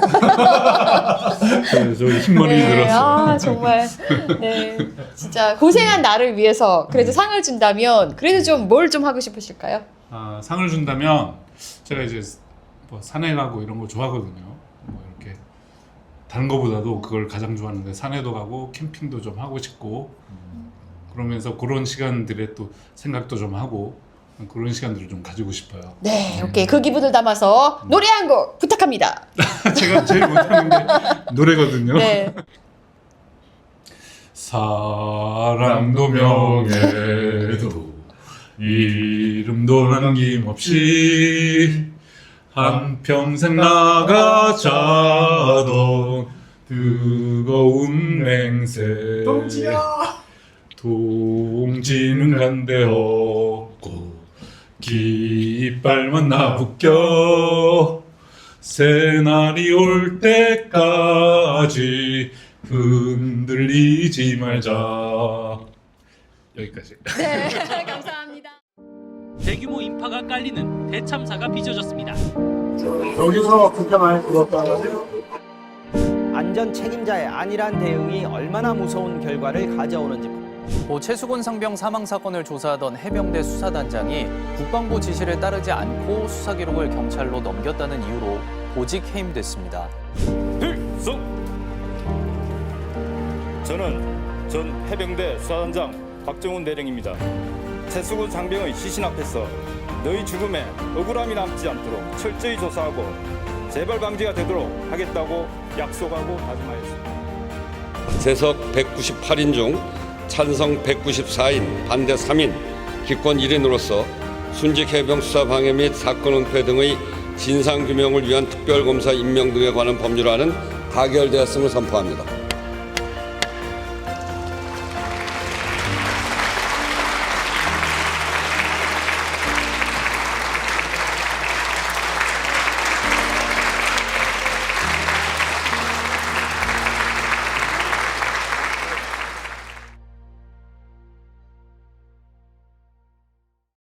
계엄이 만약에 성공을 했었으면 그러면 이태원 참사에 대한 진실 규명하는 것도 전혀 가능하지 못했을 테고 또 이런 행사를 한다는 것 자체도 꿈도 못 꿨을 일이겠죠. 이게 실질적으로 그 계엄이란 자체가 모든 것을 중지시켜버리고 중단시켜버리는 상황이기 때문에 대한민국에 우리가 억울하게 이런 부분들을 외치고 이야기해야 될 부분들이 모두 다 중지되고 멈춰버리는 그런 상황이 생각만 해도 참 끔찍하네요. 상상도 하기 싫은 그런 상황입니다. 그래서 더더욱이 이 상황에 이제 정말 첫눈으로 계엄이 해제되었고 그런 큰 위기를 극복할 수 있었기 때문에 더더욱이 하늘이 주신 이 기회에 진상규명을 더 철저히 해서 밝혀야 되겠다 이런 마음가짐을 굉장히 많이 가지고 있습니다. 네, 우리 주영 작가한테 보고 있을 거니까 한마디 해주시죠. 이제 얼마 안 남았단다. 이제는 우리 억울함을 밝힐 날이 얼마 남지 않았고 아빠가 최선을 다해서 너가 그렇게 된 거에 대해서 꼭 진실을 밝히고 명예를 회복할 수 있도록 최선을 다할 것이고 또 그렇게 함으로 해서 편안하게 같이 영상을 보낼 수 있게끔 그런 방법이라고 생각합니다. 저는 해병대 예비역 연대의 회장 정원철입니다. 네. 저희 단체는 23년도 8월에 결성이 되었고 우리 후배 최수근의 죽음에 대한 진상 규명과 또 그 수사 외압을 밝혀내고자 결성된 단체예요. 3,600여 명의 해병대 예비역들과 또 응원을 보내주시고 있는 시민들로 결성되어 있는 단체입니다. 네, 그동안에 사실 윤석열 정권 하에서 발생한 일이고 참 고생을 많이 하셨는데 일단 정권이 바뀌었어요. 네. 실감도 잘 안 나긴 하는데 소회는 어떠세요? 간절히 바랬죠. 간절히 바라고 정권을 끌어내는데 역할을 손을 못했는데 오늘도 오면서 이제 이재명 대통령께서 나와서 국무회의를 주재하시는 거 이렇게 보면은 굉장히 낯설고 우리 거리에서 함께한 우리 동지이신데 대통령이 되셔서 국무회의 주재하시는 모습을 보니까 너무나 감개무량하고 뿌듯합니다. 그래서 이제 윤석열의 폭정은 끝이 났고 이재명 대통령의 국민주권정부가 들어섰는데 국민주권정부에서 최상병 사건의 진상규명이 밝혀지고 또 이재명 대통령께서는 안전한 나라를 많이 말씀하셨어요. 그 안전한 나라 중에는 우리 국가안보의 최일선에 있는 장병들의 안전도 당연히 해당합니다. 그래서 우리 해병대를 비롯한 국군 장병들의 안전이 보다 많이 신경이 써지는 시대가 되었으면 좋겠습니다. 네, 오늘은 기자회견 하러 오신 거잖아요. 네, 우선은 당연히 우리 최상병 사건의 진상규명을 위한 특검법이 통과가 되었으니 그에 따라서 밝혀져야 된다. 그리고 우리는 지켜볼 것이며 또 책임자 처벌이 이루어져야 된다. 책임자 처벌에는 수사 외압에 이제 주체들이 포함이 되는 것이고 또 순직을 하는 과정에 해당하는 사람들에 대한 처벌도 있는 것이고요. 그리고 진상규명을 막아온 것이 윤석열 정권과 국민의힘입니다. 그래서 윤석열 정권을 저희는 참수작전 한다라고 한 게 24년 5월 28일이었어요. 이곳 국회 본회의장에서 저희가 외쳤는데요. 그래서 윤석열 정권은 참수됐습니다. 이제 국민의힘이 남아있거든요. 국민의힘도 반드시 없어져야 되는 세력이다. 왜 없어져야 되느냐? 최상병 사건만으로 없앤다고 하기에는 좀 부족하죠. 그것이 뭐 위헌이라고 볼 수는 없으니까요. 근데 12.3 내란의 동조자들입니다. 너무 많은 마일리지를 쌓았습니다. 네. 윤석열이라고 하는 사람이 내란을 일으켰을 때 거기에 동조를 했어요. 어떻게 동조를 했는가? 당시에 원내대표가 내통하지 않았습니까? 당의 중진이라고 하는 나경원도 그 밤에 통화했잖아요. 그거 밝혀봐야죠. 밝혀가지고 이제 위헌 정당 해산 심판을 밟아야지 된다라는 생각입니다. 이렇게 목소리 내주시는 분들이 계신 게 국민한테도 참 위로였거든요. 그 국민들께서요, 우리나라 국민들이 참 잘 까먹으시고 마음이 좋으신데요. 이번 내란 사태에도 40%의 내란당 지지율이 나오는 거 보면서 깜짝 놀랐어요. 최혜병이 누군지도 모르는 분이었어요. 뭐 그렇죠. 그것도 있는데 사실 최상병 사건보다 지금 내란 사태가 훨씬 심각해요. 훨씬 심각한 문제인데, 근데 이런 와중에 40%를 찍으셨다는 거는 국가에 죄 지으신 거예요. 이렇게 하시면 안 돼요. 제가 전에 그 국민의힘의 당원이었지만은 이건 아니에요. 과거에 윤석열에 투표를 했고 국민의힘에 투표를 한 것은 있을 수 있는 일이었어요. 그러나 지금은 아니잖아요. 위헌정당 해산 심판을 밟아서 낱낱이 밝혀주셔야 돼요. 국민들을 계몽시켜야 됩니다. 머리가 부족한 분들이 있으면은 조금 머리가 트인 사람이 알려줘야 되는 거예요. 자기만 잘났다고 해가지고 그냥 너네는 부족하고 뭐 그렇구나 이렇게 할 게 아니라 잘못된 걸 알려주셔야 돼요. 그래서 좀 많은 국민들이 머리가 트이셨으면 좋겠어요. 민주당을 지지하지 않고 뭐 그분들의 선택이죠. 내란을 일으킨 당을, 최혜병이 누군지도 모르는 그런 당을 찍은 게 맞냐는 거예요. 그건 아니잖아요. 무슨 뭐 쓰레기차, 뭐 똥차 이런 비유들을 하잖아요. 그걸 막 비판을 해요. 쓰레기차다, 똥차다 비판을 해요. 근데 방사능 폐기물을 처리하는 차를 과연 그럼 택할 수 있냐 이거예요. 국민 주권자, 이 주권자들한테 항명을 했어요. 이 민주주의 체제를 무너뜨리려고 그랬습니다. 이 반역 세력들에 대한 심판을 묻는 선거였는데 어떻게 이런 식으로 할 수 있느냐. 40% 분들은 과거 뭐 어떤 정치인은 뭐 손가락을 뭐 자르네 마네 뭐 이런 얘기를 하고 그랬는데 손가락으로 잘라서 되겠습니까? 손모가지 잘라야죠. 그분들 진짜 정신 차리셔야 돼요.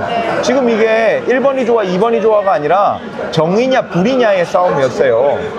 이재명이 좋고 싫고 민주당이 좋고 싫고 그런 문제는 중요도로 따지면은 난이도로 따지면 1, 2 정도밖에 안 돼요. 근데 내란이 잘못됐다라는 것은 중요도가 10이에요. 그렇게 높은 문제에 대해서 그걸 등한시하면서 그 작은 거, 지엽적인 거 그거에 주목한단 말인가. 윤석열 정부 같았으면은 그 악을 악으로 갚아요. 그래 왔어요.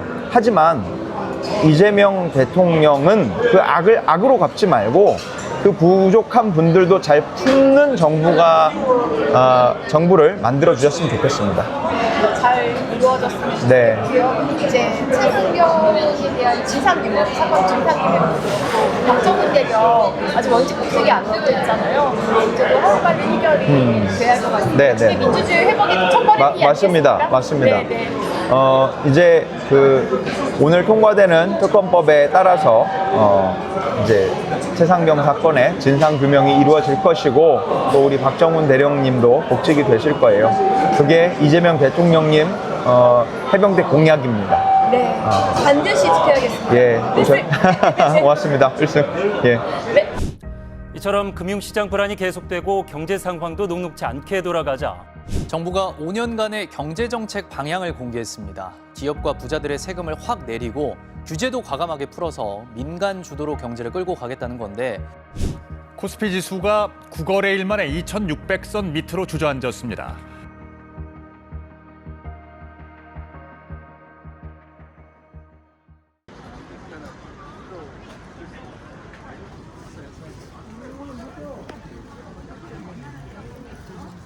네, 오늘 남대문 시장 어떻게 나오신 거예요? 뭐 안경도 하고 필요한 것도 사고 바람도 쐴 겸에 그리고 지인분들하고 같이 왔어요. 네, 여기가 제가 먹어봤는데요. 네, 진짜 맛있어요. 네네, 저도 얘기만 해도 전 다른 데서 먹었거든요. 효자손인가? 거기서 먹어봤는데 오늘은 같이 와봤어요. 네. 사실 이제 어제 새로운 정부가 이제 탄생했거든요. 이런 건 좀 해줘라. 라든지. 일단 너무 선심 정책 말고 정말 멀리 바라보고 정책을 했으면 좋겠고 포퓰리즘에 치우친 정책 말고 좀 멀리 바라보는 특히 젊은 세대들 조금 친구들을 더 좀 건강하게 지낼 수 있게 살 수 있게 그런 것들이 주거나 어떤 또 더 어린 친구 교육이나 일자리 이런 것들이 먼저 신경을 좀 잘 써줬으면 좋겠어요. 네, 오늘 드시는 만두처럼 저희가 좀 이렇게 탱탱하고 꽉 찬 그런 대한민국으로 돼야 될 것 같습니다. 네네네. 맛있게 드세요. 끝내줘요. 끝내줘요. 여기 찾느라고 힘들었어요. 네, 여기 지금 칼국수 먹으면 냉면 또 주는 거잖아요. 그렇지. 냉면도 네. 주고 찰밥도 조금 주고. 네, 그러니까 예전에 제가 여기 와서 몇 번 먹어봤었는데 진짜 맛있더라고요. 어머니 몇 년 되셨죠? 42년. 여기 16,000원 받아? 아니 19,000원. 냉면 하나 불가하나.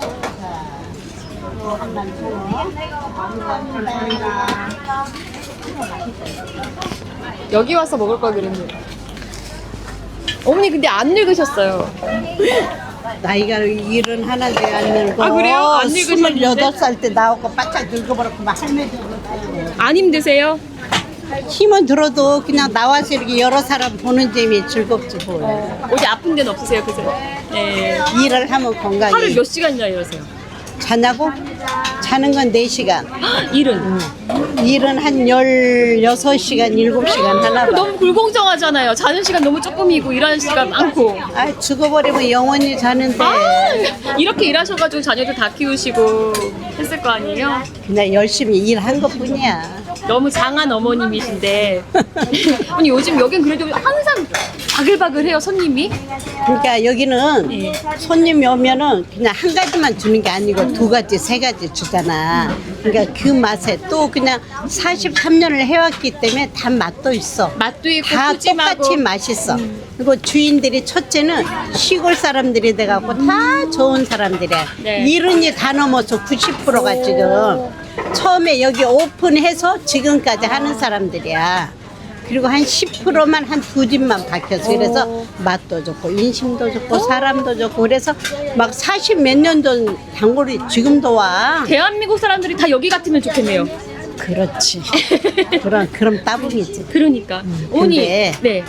다른 데 가보지는 않아서 몰라. 근데 이 골목밖에 몰라. 네. 아니 이 골목 항상 정감이 넘쳐요. 그래서 일부러 찾아왔는데 여기는 정말 인간 면이 막 풍기지. 맞아요. 다른 식당 같지 않고. 네. 여기 다 장한 어머니상 받을 분들만 또 계시고. 다 받아야 돼? 맞아요. 어머니 그 이제 새로운 정부도 탄생을 했어요. 좀 기대하시는 게 있으실까요? 잘할 것 같으세요? 그냥 그럼 잘하길 바라야지. 그건 우리 세대는 끝났어도 이 세대를 살아가기 편하게, 그지? 그래서 우리는 정말 원하는 바야. 잘할 거야. 잘 되고. 이재명 이제 대통령 그렇지. 당선인이 우리 어머니께 한 동생뻘 되는 것 같은데. 그렇지. 한참 동생이지. 동생한테 한마디 해주세요. 잘하라고. 동생아, 이제 당선된 거 처음에 축하하고 이제 앞으로 갈수록 그냥 이 대한민국이 발전할 수 있는 나라가 될 수 있게 열심히, 그래서 이 세대를 편하게 살게. 네. 한번 기회가 있으면 여기 와보라고 그래요. 오는 것만으로도 배워갈 것 같습니다. 그럼 고맙습니다, 한번 어머니. 다녀가.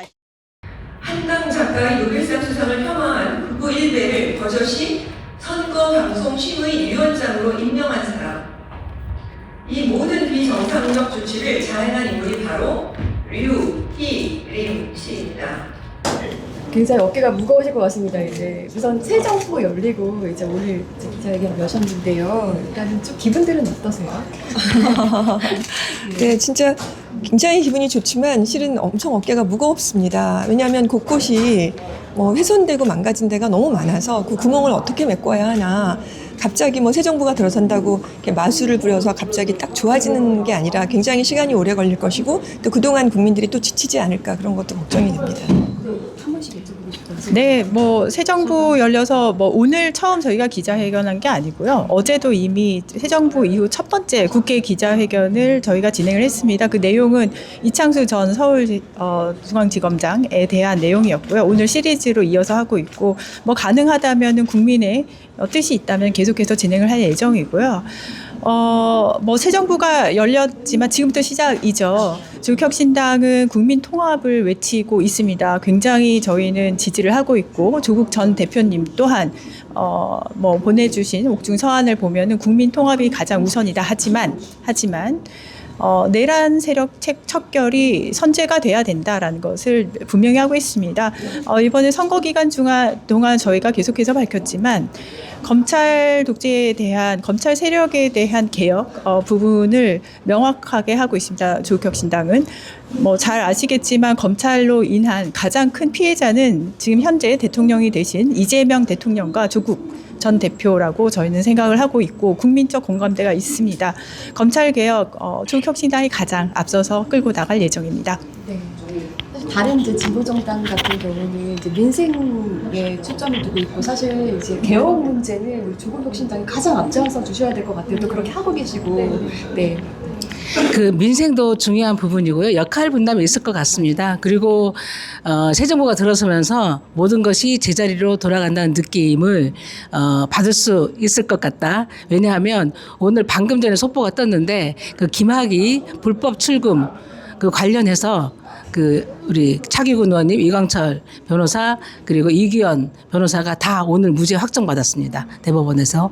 그리고 오늘 본회의가 있거든요. 이재명 정부 들어 첫 본회의인데 여기서 그동안 거부권 행사를 하지 못했던 내란특검법, 김건희 종합특검법, 최혜병 특검법 다 통과됩니다. 거부권 없이 이제 올해 안에 특검을 다 구성을 해서 수사를 제대로 하고 해야 된다. 그래서 그렇다고 해서 민생을 등한시하는 건 아니고요. 정부는 정부대로 민생 챙길 것이고 우리도 여당 민주당과 함께 민생 부분은 함께 챙기겠다 이런 말씀을 드릴 수 있습니다. 네.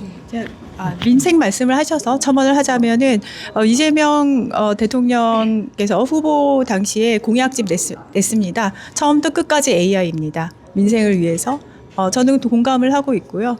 AI 관련해서는 조국혁신당이 가장 강하고 가장 분명하고 가장 디테일한 플랜을 제시해 왔기 때문에 그 역할 또한 그 민생에 도움이 된다면 저희는 역할을 충실히 할 것이기 때문에 민생을 저희가 등한시는 안 할 예정입니다. 네, 감사합니다. 사실 어려운 질문 될 수 있는데 네. 사실 국민의힘이 정말 대화 상대가 되느냐 네, 이거 네. 참 숙제일 것 같습니다. 네, 숙제죠. 사실은 내란 잔당이라고 우리는 규정도 하고 정당 해산도 해야 될 대상이라고 생각을 하지만 그러나 어쨌든 통합을 기치로 또 걸었고 복수는 하지 않는다. 보복하는 무슨 뭐 그 정치를 하지 않는다라고 하는 또 내용도 이미 발표를 하셨기 때문에 어떻게 하면 또 이제 함께 끌어안고 가야 되나가 숙제인데 어제도 보십시오. 권성동 하시는 거 그 인사하는데 일어나지도 않고 사모님이 이렇게 인사하려고 하는데 손도 이렇게 뒷짐지고 전혀 응하지 않거든요. 그러면서 통합을 하라고 합니다. 그러니까 본인들은 그럴 자세나 그럴 태도가 전혀 되어 있지 않으면서 또 통합 그러거든요.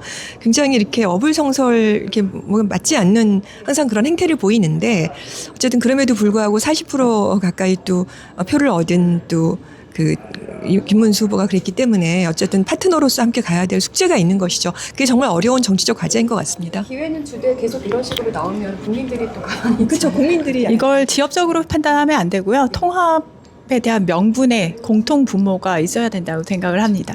어저께 이재명 대통령께서 말씀하셨듯이 통합을 많이 강조를 하셨잖아요. 그리고 야당하고도 협치하겠다는 말씀을 하셨고 하지만 어떤 야당이냐 이런 게 중요한 것 같고 국민의힘도 재탄생해야 된다. 지금의 국민의힘 모습이 아니고 재탄생해야 된다. 그런 의미에서 말씀을 드리고요. 저희 당은 아시겠지만 국민의힘 그 정당 해산 청구 우리 당에서 못하기 때문에 정부만 할 수 있거든요. 진정서를 제출한 적이 있어요. 그래서 새 정부 들어섰기 때문에 이제 곧바로 다시 위헌정당 국민의힘 정당해산 청구 소송 진정서를 제출할 계획으로 갖고 있습니다. 헌법은 사실 우리 조국혁신당에서 예전부터 이슈화했었던 건데요. 지금 헌법을 개정하기 위한 절차법을 또 먼저 해야 어느 시기까지 어떻게 절차를 거치겠다라고 하는 법도 지금 개정 중에 있습니다. 고맙습니다. 고맙습니다. 네.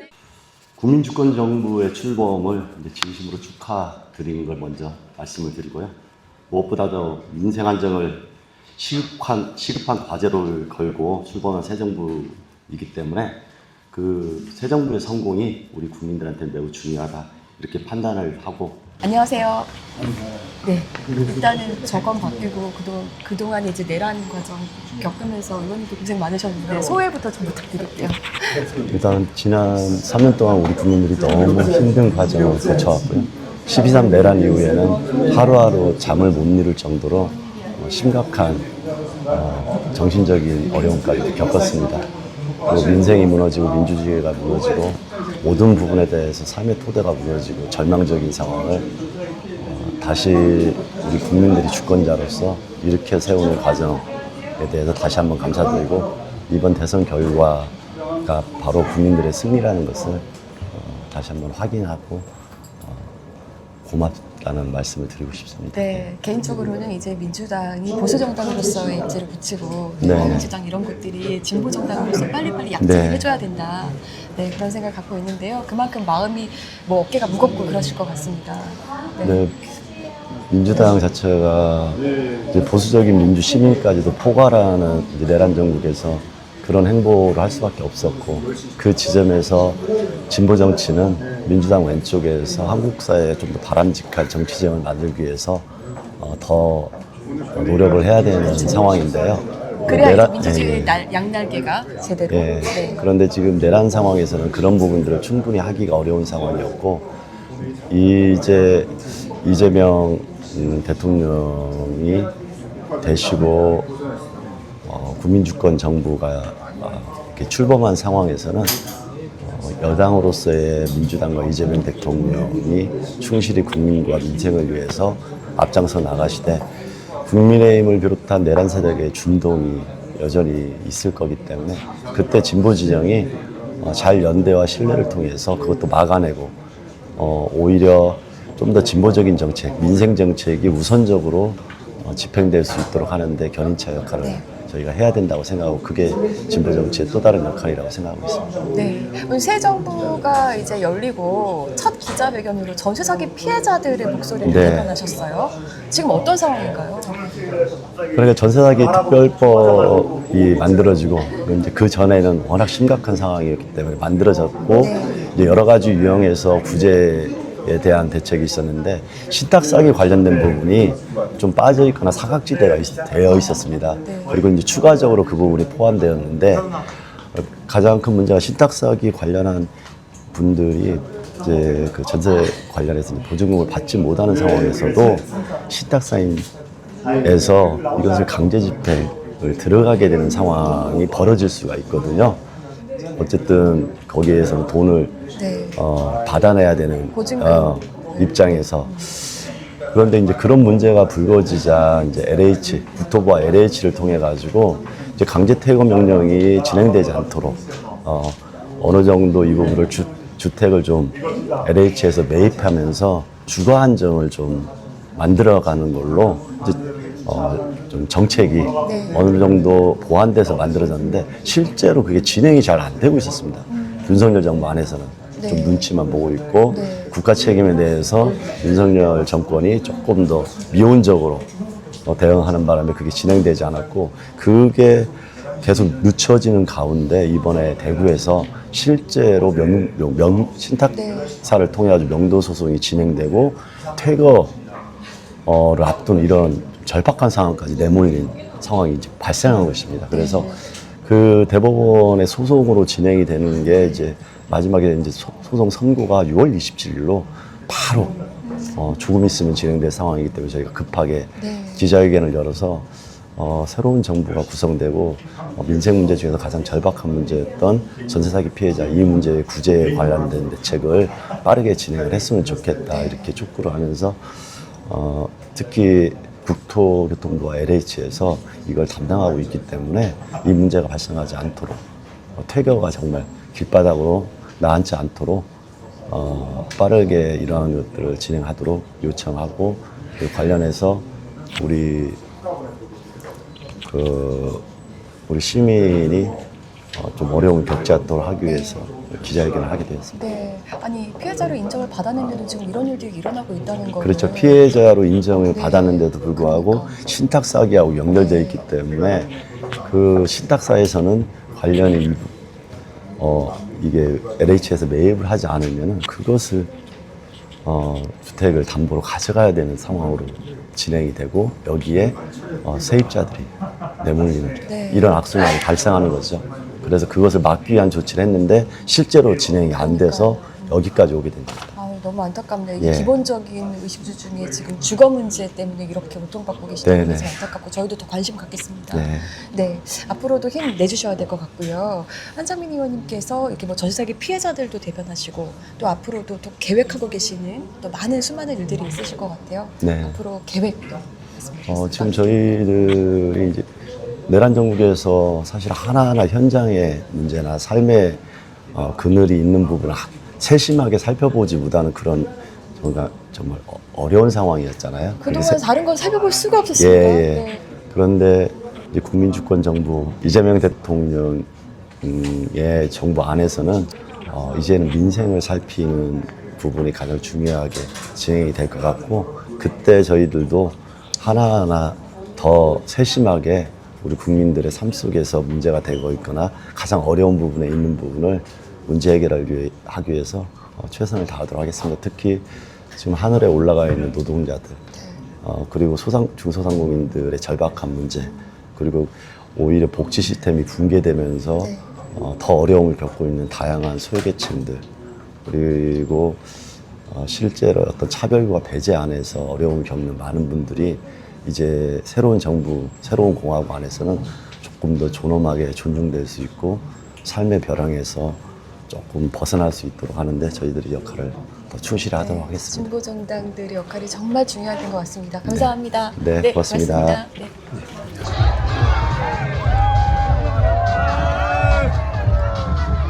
안녕하세요. 네. 네, 각자 소개 좀 부탁드릴게요.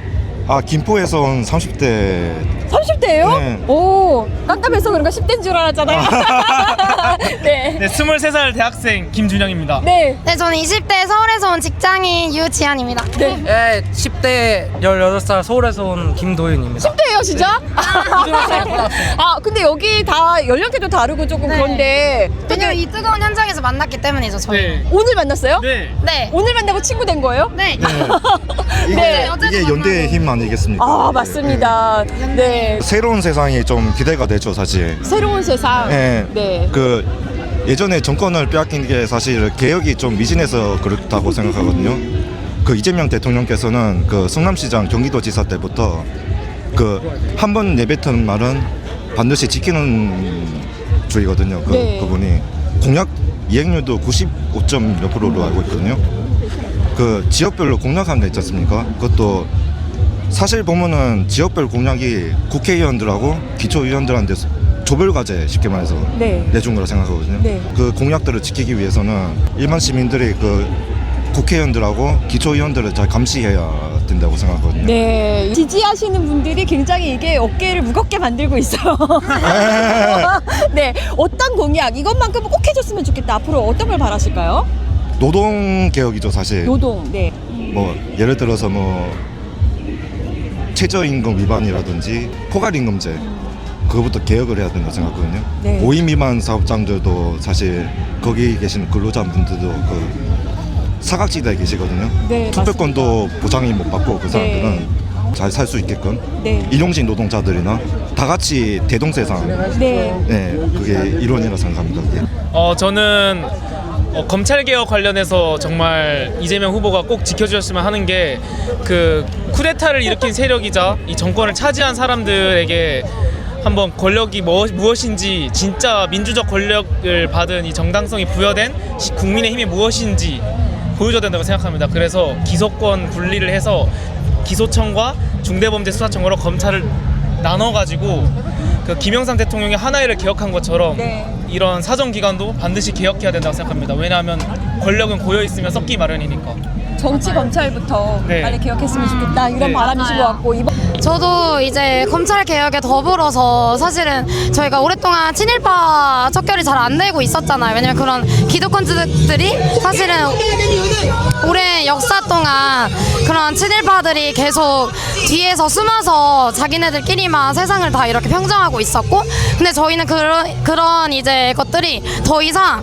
안에 갇혀 있는 게 아니라 이제 수면 위로 올라와서 정말 이재명 대통령이 지도하는 이 세상은 그런 사람들이 잘 사는 세상이 아니라 정말 자유롭고 민주적인 나라에서 우리 모두가 평등하게 잘 살았으면 좋겠고, 되게 어린 시절에 정말 많은 수난도 많이 겪으시고 하셨잖아요. 그래서 누구보다 이 국민들의 마음을 더 잘 아는 대통령이 되실 거라고 생각이 들어요. 남녀노소 대한민국 국민이 너무 소중하고 저도 대한민국을 사랑하는 국민으로서 이제 저희는 우리 이제 이재명 대통령이 나라에서 모두가 자유롭고 평등했으면 좋겠습니다. 그리고 민주주의는 언제나 승리한다는 것을 보여주고 싶습니다. 네, 우리 청년들 보니까 굉장히 나라가 밝고 뭔가 미래가 밝습니다. 우리 10대인데 우리 10대 얘기도 들어봐야겠죠? 네. 사실 선거권이 없는데 그러니까. 일단은 자살률 좀 줄여줬으면 좋겠어요. 요즘 뉴스 많이 나오죠. 자살한다고 많이. 그래서 이제 좀 사람들이 좀 편안하게 살 수 있는 나라를 좀 만들어줬으면 좋겠고, 사실 이재명 대통령이 되기까지 몇 년 동안 계속 고생을 했는데 이제야 이제 대통령이 되니까 저도 기분이 좋을 따름입니다. 네. 우리 학생은 무슨 고생 이렇게 많이 한 것 같아요? 집회를 3일부터 하루도 빠짐없이 계속 나왔거든요. 공휴일 빼고 이제 안 나오는 날 빼고 이제 다 나왔는데 사실 그럴 때마다 느낀 게 이제 국민들이 이제 단합화가 이제 잘 돼 있다. 그런 걸 좀 느꼈고, 사실 지금 이 늦은 시간에도 많은 분이 와주셔갖고 기분이 좋습니다. 네. 한 가지 더 말씀드릴게요. 네, 뉴탐사라고 하셨는데 네. 끝나면? 네, 뉴탐사 유튜브 하시나요? 네, 팬이에요. 감사합니다. 저희도 열심히 뛰겠습니다. 네, 감사합니다. 감사합니다. 하나, 둘, 셋. 이제부터 진짜 대한민국!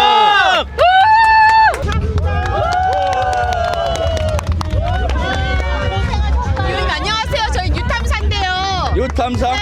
그동안 고생 정말 많으셨습니다. 네, 고생했습니다. 네, 저는 굉장히 카리스마 넘치는 모습만 보다가 이렇게 해맑게 웃으시는 모습은 처음 봤어요. 네, 그러니까요. 앞으로 좀 할 일이 많으시거든요. 네, 그렇죠. 우리 의원님께서는 어떤 것부터 좀 주력해서 해주실까요? 일단 이번 조기 대선은 내란 종식, 맞습니다. 민주주의 회복, 민생 회복 중요하잖아요. 네. 그것부터 해야 된다고 봅니다.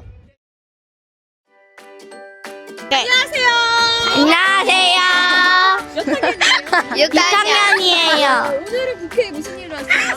수학여행에서요. 와보니까 어때요? 엄청 크고 멋있어요. 엄청 멋있어요. 멋있어요. 어디가 제일 멋있어요? 여기 네. 저는 저도 동그란데. 저 국회 의사당. 네. 본 건물. 엄청 큰 거 같아요. 엄청 큰 거 같아요. TV에서 본 거랑 달라요? 아니 똑같아요. 우리 어린이들도 꿈이 많잖아요. 네. 어떤 꿈들 가지고 있을까요? 수영 선수. 이게 아이돌이에요. 아이돌. 네. 약사. 해야 되는데? 네. 약사 하려. 저희는 약사예요. 약사. 네. 어떻게 근데 약사를 돈을 제일 잘 벌어요. 일단 네, 조금 약간 똑똑한 느낌이 들고 약간 좀 다른 사람을 약간 병 치료해 주는 게 조금 기분이 좋아요. 돈도 벌면서 보람도 느낄 수 있는 직업이다. 또 우리 저는 선생님이 되고 싶어요. 선생님. 우리 여기 선생님 보면서 그런 생각했나 봐요. 선생님이 어떻게 해주시는데요? 선생님이 친절하게 얘기해 주세요. 선생님이 친절하게 잘 가르쳐 주세요. 저는 아나운서가 되고 싶어요. 우리나라 이제 대통령도 바뀌고 어른들이 우리나라 더 좋은 나라 만들어야지라고 오늘 국회에서 논의회도 열리고 막 그러거든요. 우리 어린이들 위해서는 좀 어떻게 해줬으면 좋겠다. 어떤 나라에서 살고 싶다. 평화로운 나라, 자유로운 나라, 자유로운 나라. 또 안전한 나라요. 안전한 나라요. 맞아요. 평온한 나라. 평온한 나라. 너무 많이 싸우는 것 같아요. 편리한 나라. 그래서 같이 한번 외쳐줄까요? 하나, 둘, 셋. 평화롭고 안전하고 자유로운